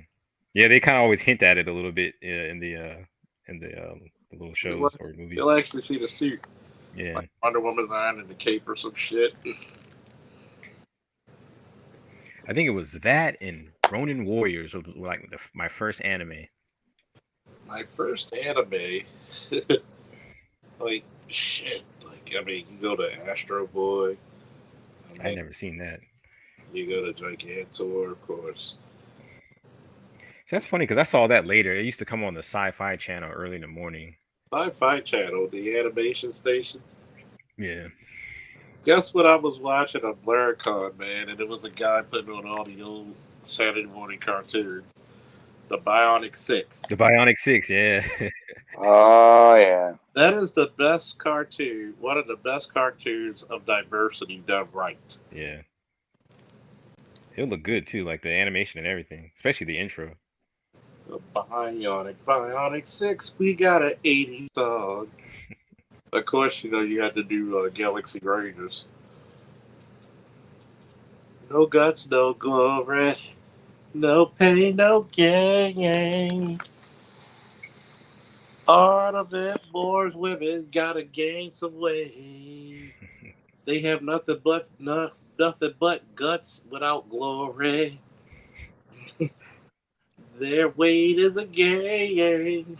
What's another one? Brave Star was beautiful. I never got to. I would see little pieces of it, but I never caught it. Like I could never catch it. You know? Watch like HD film of fucking Brave Star. You'll be like, yo, this shit is beautiful. I mean, shit, like Silverhawks, man. Yeah, Silverhawks. That was my shit. Yeah, my shit too. Yeah, I liked it better. Like I loved Thundercats. Don't get me wrong, but there was something about Silverhawks. I had all the toys and everything. Very futuristic and everything. Just like shiny things. Maybe so. Maybe that's what it was. Yeah. I love Thundercats. Silverhawks, as I call them, Space Thundercats. Yeah. It's funny because when you're in the show, when you're watching Street Fighter, the animated series, and they actually use their moves, it's kind of funny. Like, you got Zangief versus Guile, and he hits Zangief with a flash kick, and you're like, wow, if you actually hit a motherfucker with that, you might kill him. And then for some reason, Bison, who's supposed to be so powerful, he runs from little Chun-Li. There's a debate amongst my my brother and my group of friends that in the Street Fighter movie, Ryu does do a fireball, and like you see it for like a split second. There's like a little spark that he does or whatever. You gotta like slow the frame down or whatever. I think he does. I know you get the Tiger Uppercut. You got this Shoryuken. I'm just wondering if I'm just wondering, like, if oh shit, it's a powerful fireball, and she's charged it up 3 times. God damn. I know that movie was like bad on all levels except for M. Bison. Like, yeah, Raul. Yeah, he was great. Raul Julia before he passed. Yeah, that was like the last one before he died. Yeah. They dedicated to him because they like dedicated memory to Raul Julia. Vaya con Dios. I think he did it because I think one of his children were really into Street Fighter. I'm sure they did. Like, hell yeah. Oh shit, I forgot Hibiscus Oliver from Art. He was so big and strong he could pick up a 600-pound white wife. Oh yeah. That's Art right there. Art's trying to build up so he could pick up his fat bitches. He said this bitch is so big they call him Albert. Ouch. I mean, it's true. Chung Li. She's very Chinese, but not on this cartoon looking. Or Chinese women. Her character is her character is actually like Eurasian. Is she? Is that what it is? Could be. Because I always wondered, are Chinese women built like that? Because I mean, she's stacked, man. Mongolians are built like that. In certain places, certain chicks in Central Asia, they're built like that. Central Asia, yeah. She's Chinese. It's just that she got the, thick thighs save lives, and I'm just like, I ain't never seen a Chinese woman. I ain't seen them either. Yeah. Like, there's some Asian chicks that got some ass on, but that's what it is. She's African Asian. So she's Asian? Yeah, I guess so. That's a black woman's body. I mean, besides her and Cammy in a leotard, like, god damn, Cammy just let it all hang out. I would always play Cammy. That's another thing I have to say. Oh yeah, the shaman thought of the strength of the bear. Oh yeah, fucking Bravestorm's the shit. Here's another thing I loved about Blerdcon. Them ladies let it all hang out. It was just nothing but ass galore. And it was so funny because I was talking to some of the volunteers. And they were like, if you need me to help with security. And I was like, she was cute. But then when I saw her in costume, I was like, god damn. I didn't know you had all this ass. God damn. Ass was any bigger, man. You had to fill that shit with like fucking 92 Petro. God damn. I'm looking and wondering, damn, how much you squat? I actually asked a girl one time, and I was like, how much do you squat? She was like, you. I was like, challenge accepted.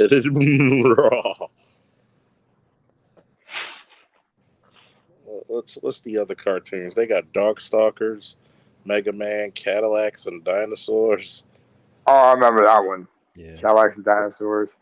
Street Sharks, I remember. There was Tales from the Crypt Keeper. Oh god. Oh yeah, Tales from the Crypt Keeper. Wildcats, Skeleton Warriors. Who else? The Tick. Oh man, for my 42nd birthday, I just want to sleep over, and everybody just get a bowl of cereal watching Cars. Cadillacs and Dinosaurs. I'm trying to remember that one. Oh my god. Basically, it's basically like a type of post-apocalyptic world where dinosaurs are somehow resurrected. Dinosaurs are resurrected, but people are just trying to like salvage the past. It's funny. The only thing that survived were the dinosaurs and Cadillacs. That tells you something. And the people, humans survived, everything survived, but somehow dinosaurs, started. We want the dinosaurs. I thought the theme song would be like, "We got the dinosaurs." It's kind of funny because you got like. I remember a series called Dinosaurs. Yeah, I remember Dinosaurs. It was two I liked when I was a kid that a lot of people don't talk about. It was one was called Exo Squad, and the other one was called Pirates of Dark Water. Oh, Pirates of Dark Water. That is like That was a beautifully drawn show. Yeah, it was. It was. It was. Just, Dark Water. We can insert that for like what? Fucking, fucking. Remember the Beetlejuice animated series? Yeah, I'd be right with Beetlejuice, because Beetlejuice, to me, that was better than the movie. But yeah, it was funny. They're working on the second one. It's kind of funny because if you go by the movie, it's totally opposite of his relationship with Lydia. Yeah. Because he's actually the protagonist. We got the Cadillac and dinosaurs, baby. Oh man, we got the dinosaurs. Let me see. What's another cartoon they got? Tales from. I remember it was like in the 80s. There was one I remember watching called Denver the Last Dinosaur. Denver the Last Dinosaur. Remember, he's our friend and a whole lot more. Remember that? I remember watching Fantastic Max. That's funny. Oh, that was a great cartoon. Along came Max and laugh until I cry. I think the one that I just could not. I mean, most cartoons I missed. I didn't see the the full seasons until I was old enough, had my own TV and equipment and stuff to watch them. But the one that I just refused to miss, to the point where I actually stood up to my dad one time, I thought I was going to get a beating, was the X-Men cartoon. Like, I had to see it. Oh yeah, I had to watch it. But every weekend, my dad would get me up, and I had to do yard work. And invariably, every single time I would miss the episode. You know what I'm saying? And one day I was like, I'm not missing it. And he looked at me, and I thought I was going to get a beating, and he just walked away. And I tell him about this to this day. He said he doesn't remember it, but I guess it's the kid being a bastard. You don't all the times you don't remember all of them, but it stuck out in my mind because I didn't get a beating. So, I think it was interesting because usually I saw the episodes. Very few times I didn't. Like, my mom wanted me to go to this Boy Scout ship, but I'm like, I don't want to be in this shit. I'm like, I'd rather go see the X-Men. And it's funny to me because, being an 82 kid, you kind of remember the 80s a lot. I feel sorry for all you motherfuckers born in the mid to late 80s. I remember. Was it the real Ghostbusters? There was also Visionaries. Everybody. I don't think anybody remembers an anime series called Saber Rider. Sounds familiar. Saber Rider and the Star Sheriffs. There was a French one. Actually, it was produced in France. It was called Mask. Oh yeah, Mask, which is joining Centurions, which is joining the fucking G.I. Joe and Transformer universe. Skull Warriors. I ain't even heard that one. Transformers were dope back then. I think there was another series similar to Transformers. I forgot. But what was it? How about Hanna-Barbera cartoons? The old Hanna-Barbera cartoons, Looney Tunes, or Tiny Toons, for that matter. For me, I was always sci-fi, fantasy, horror. I kind of got out of Looney Tunes and stuff by the time I was probably like in middle school. I think when I was real small, my favorite cartoon was Inspector Gadget. Yeah. By the way, Cree Summer did the voice of Penny at the age. Oh, she did? Holy crap!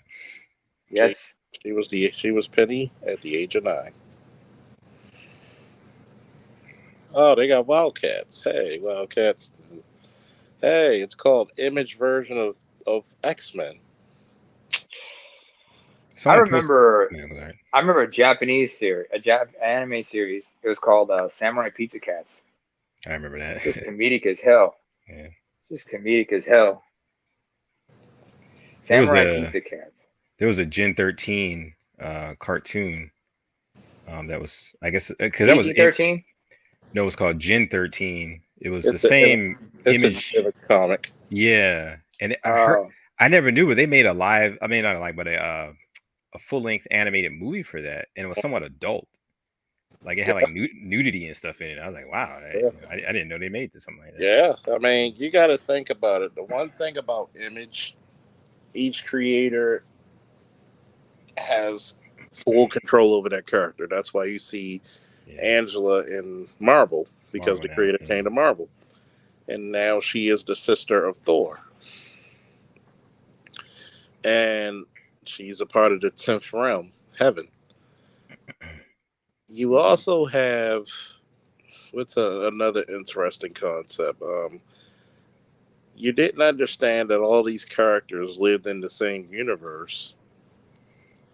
And it didn't dawn on me till the Invincible comics that Savage Dragon, Spawn, and Invincible, and all these other characters exist in the same universe.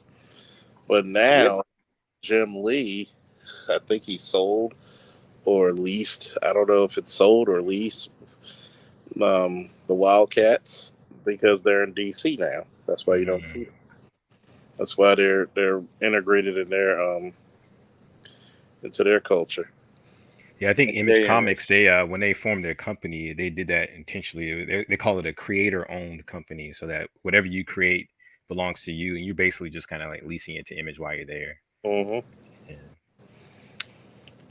So it's probably brilliant. And I mean, Image, when they came out of the they're one of the highest things out.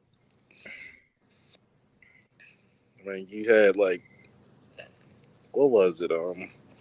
This is especially the 90s. You had fucking Spawn come out with an adult cartoon. You had Wildcat. Batman animated series. You also had like I'm not even going through the big two. I'm just going like you had Spawn, you had Wildcats, you had the Gen 13. I mean, you had a lot of shit. You know what would be a great movie or a great animated series for Adult Swim? Would literally be Archer and Armstrong. If you never read Archer and Armstrong, you're gonna die, especially the 90s version, you're gonna die laughing, man. Imagine having a hedonistic immortal team with a fucking Shaolin monk. It writes itself as comedy, but great action. What's it called again? Archer and Armstrong. Do you think the Image? Because one thing I noticed about the Image characters is that they are 90s. They're not all of them. I think Spawn kind of transcends it a little bit, but I don't think they have the same kind of like lasting power as some of the big heroes from the main the main universes. I'll say this: if you look at anything that crossed over to DC, because Wildcats versus JLA happened. Grifter, I think Grifter. Let's say they never bought or leased, Jim Lee's Wildcats. Grifter would be one of those guys who basically who would carry over well. And of course, Mr. Majestic, which is basically another Superman, and for a while he filled in for Superman when he wasn't on Earth. Spawn ultimately is probably like he transcends the 90s, and a lot of the Wildcats pretty much are so 90s. Yeah. I mean, it's really funny when you got something good, when something becomes timeless. Like Spider-Man, you could literally write a Spider-Man movie or comic in any time, and it fits. Yeah. It appeals to that. It's kind of age old. Was a coming of age type of story. I mean, it doesn't get old, I think that's why Across the Spider-Verse works so well. I mean, because it's a coming of age story. It's just they just change some elements around, but it's it's the same dilemma. Yeah. And people, I think, especially now, because shit's getting harder, things are tightening up. people want a little bit more hope in their media. They're tired of the subverting expectations and the woman bosses and stuff. That's just getting old. Right? We've had it since the 70s with Ripley. It was new. It was it was cool back then, but now it's just. But Ripley earned her stripes, man. She did. She did. Yeah.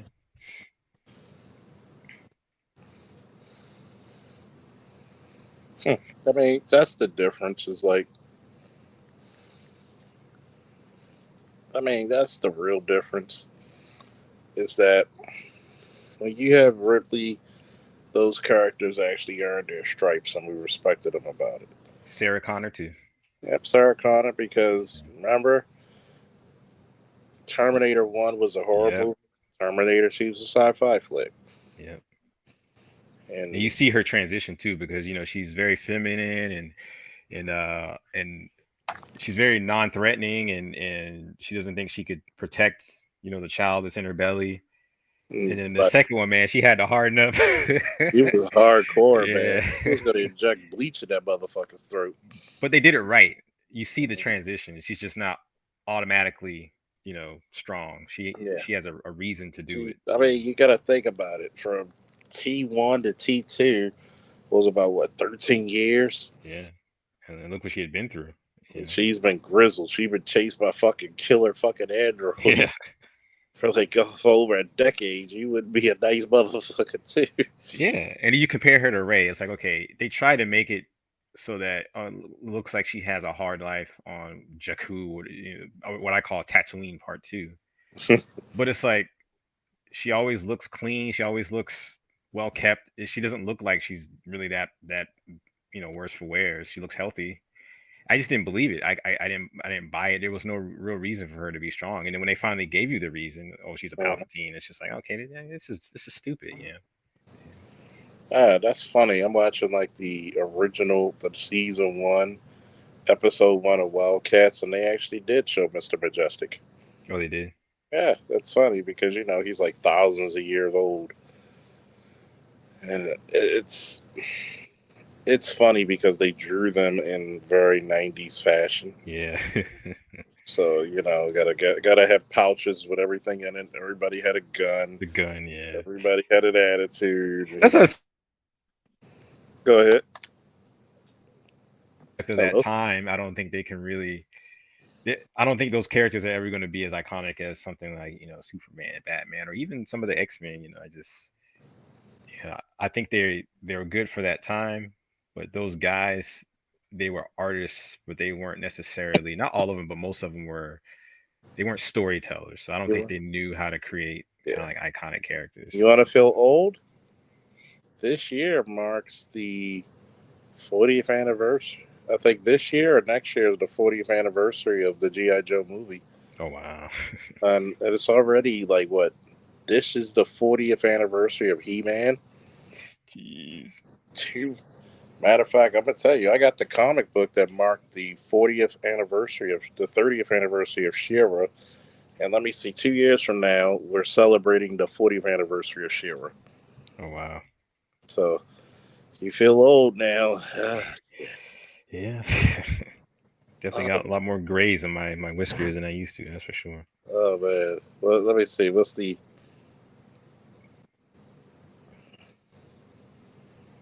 Toonami 2000 through 99 run? Oh my god.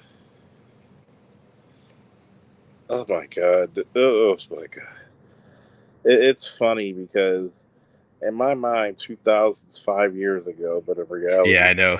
It's more than 20. Yeah, 23 years ago. Yeah. People be like, what's the best cartoons you seen? I said, dude, you don't even want to know. I think my favorite in probably the early to mid 2000s, maybe even the early aughts. I mean the 2010s.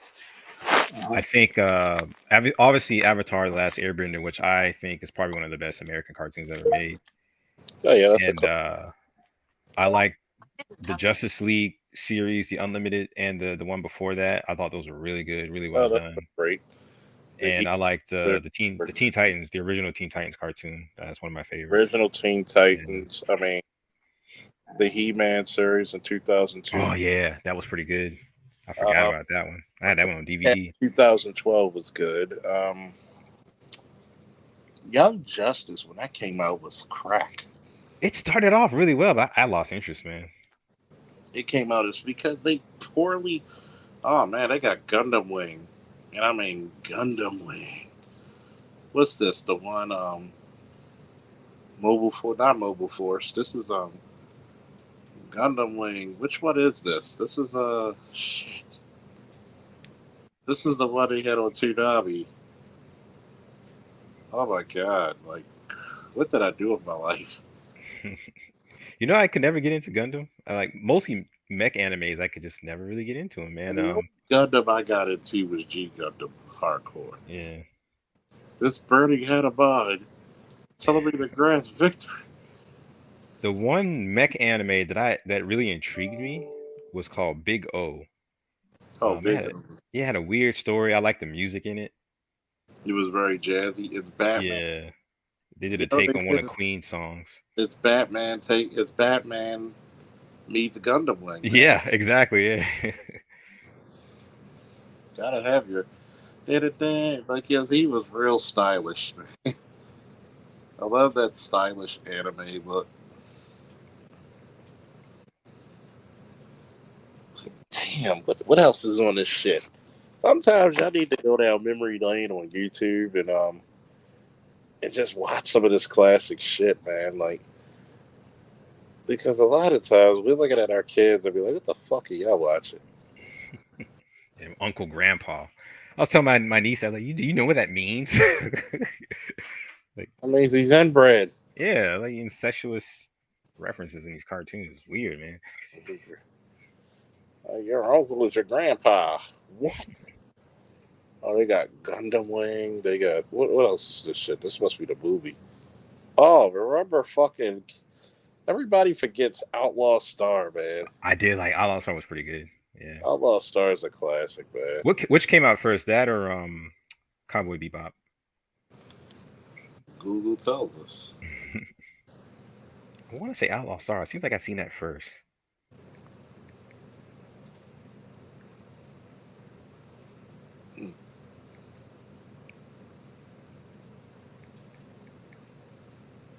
I need to revisit that. I haven't seen that in years. Outlaw Star came out in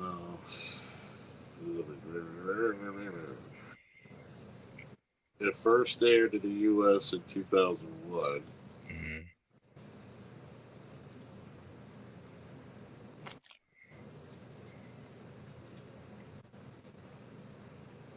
Let me see. Well, it came out in '98 in Japan. And the Cowboy Bebop. That shit came right up to. Let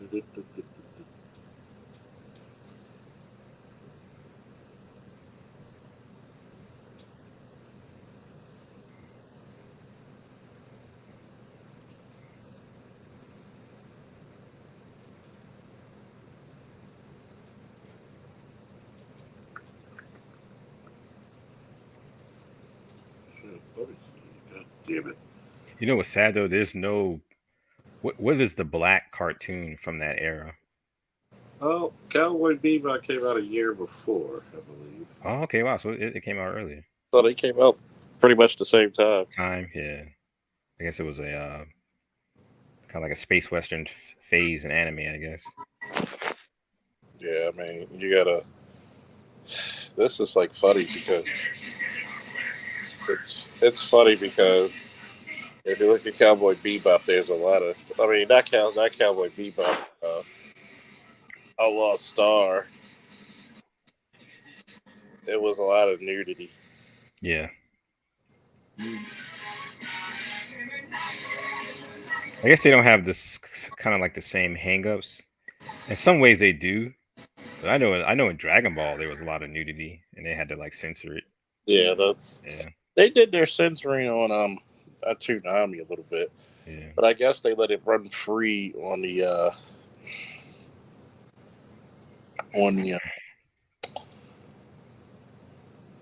what you call it, on the adult swim version of Toonami. Wow, wait a minute. Let me see. Original run manga.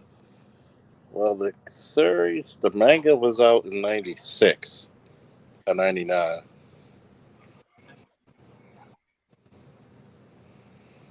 You know which anime I really, really enjoyed, and I wish they would actually finish it because I know the manga goes on longer.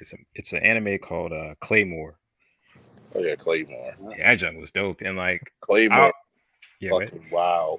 Yeah, man. Like I always imagine that there are certain things I think won't work well for live action adaptation, but I think that movie that franchise, I think they could adapt that really well to live action and it'd be hardcore. And I always imagine like a young Kate Blanchett in the role of what's her name, Teresa of the Faint Smile or something like that. Yeah. Yeah. But Jesus Christ.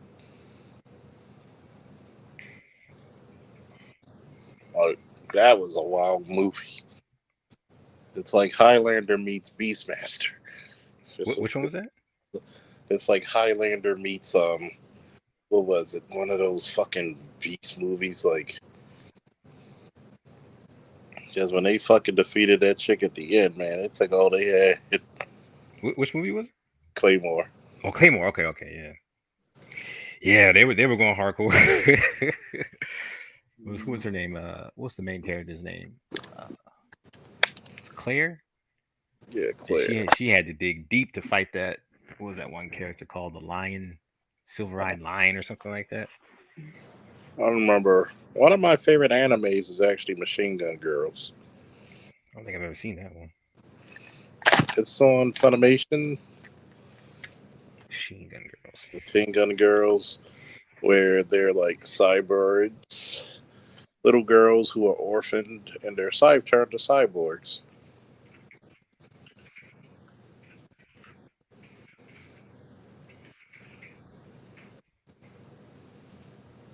Anime? Random. Let me put anime. Machine Gun Girls and. This is my favorite episode of fucking about Star. The strongest woman in the universe. I gotta revisit it. I haven't seen that in years. Oh, it's a classic. It's still just as good.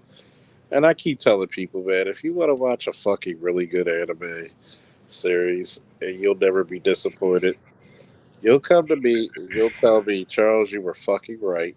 You're always right.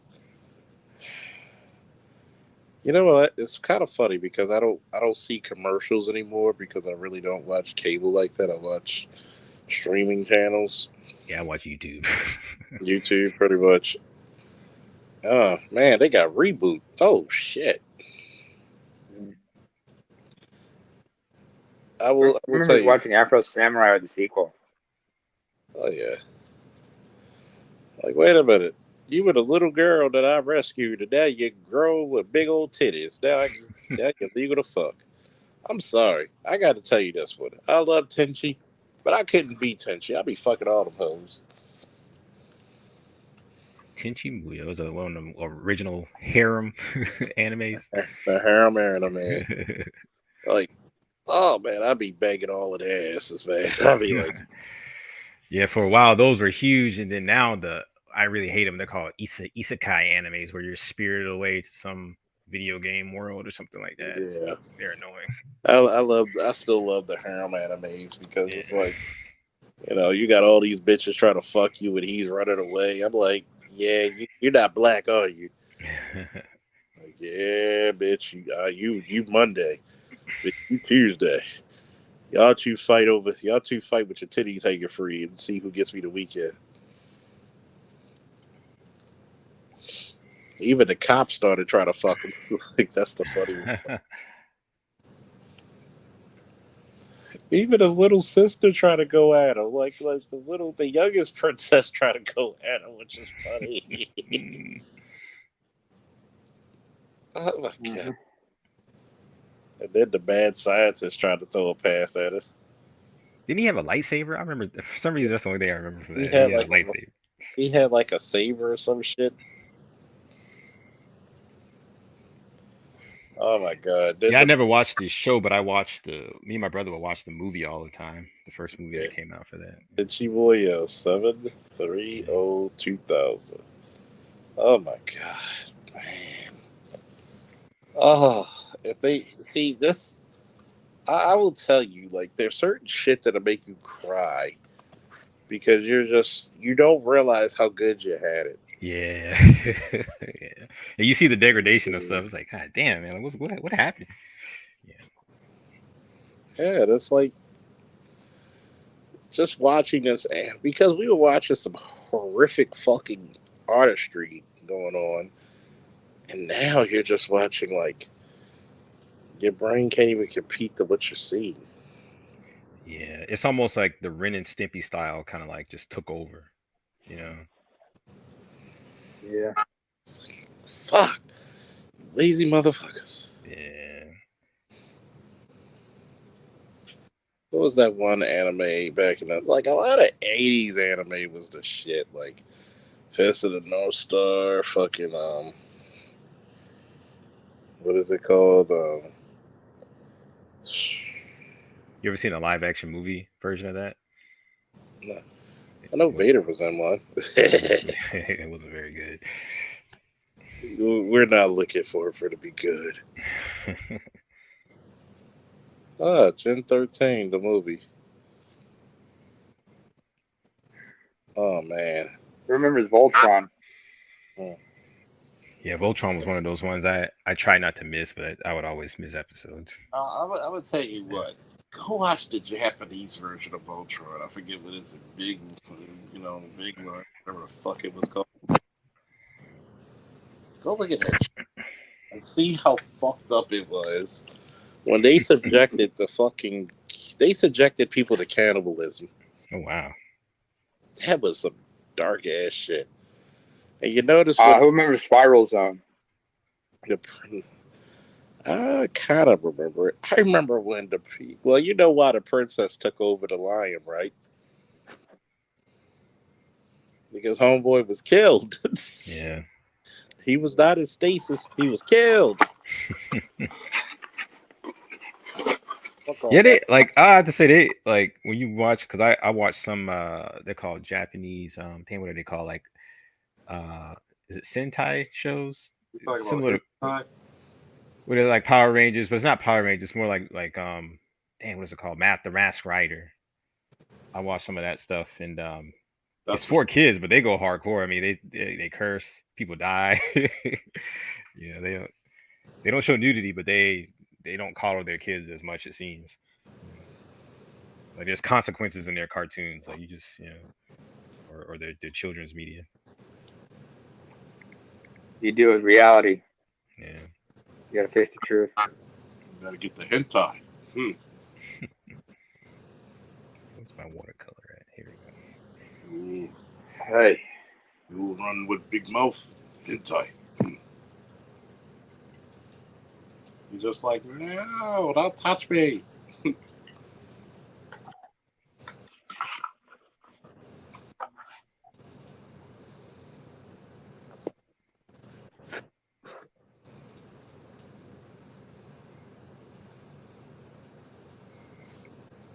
I think that's one thing I like about the My Adventures of Superman, or with Superman, is that even though I'm kind of tired of seeing, I want to see something new and interesting.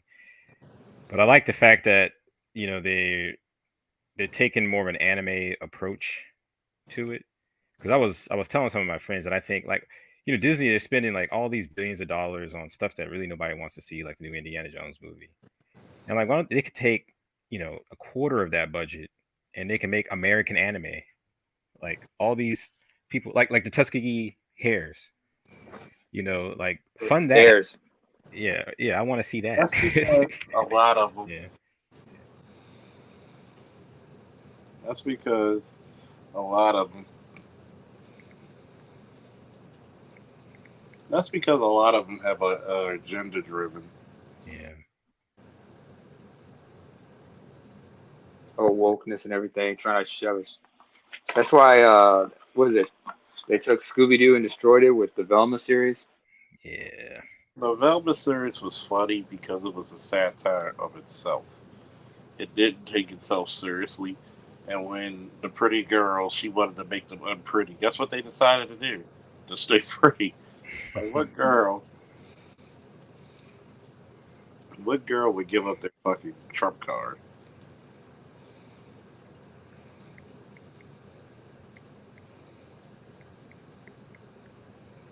Shaggy's a black guy.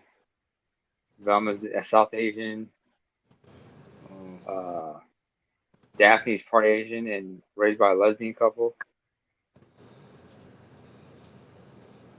That's funny. Shaggy looks like Shaggy apparently has a thing for Velma. Even though she's ugly. There's Mindy Kaling, who's in charge of all that mess. Well, she injected herself in the show, so. In every way possible.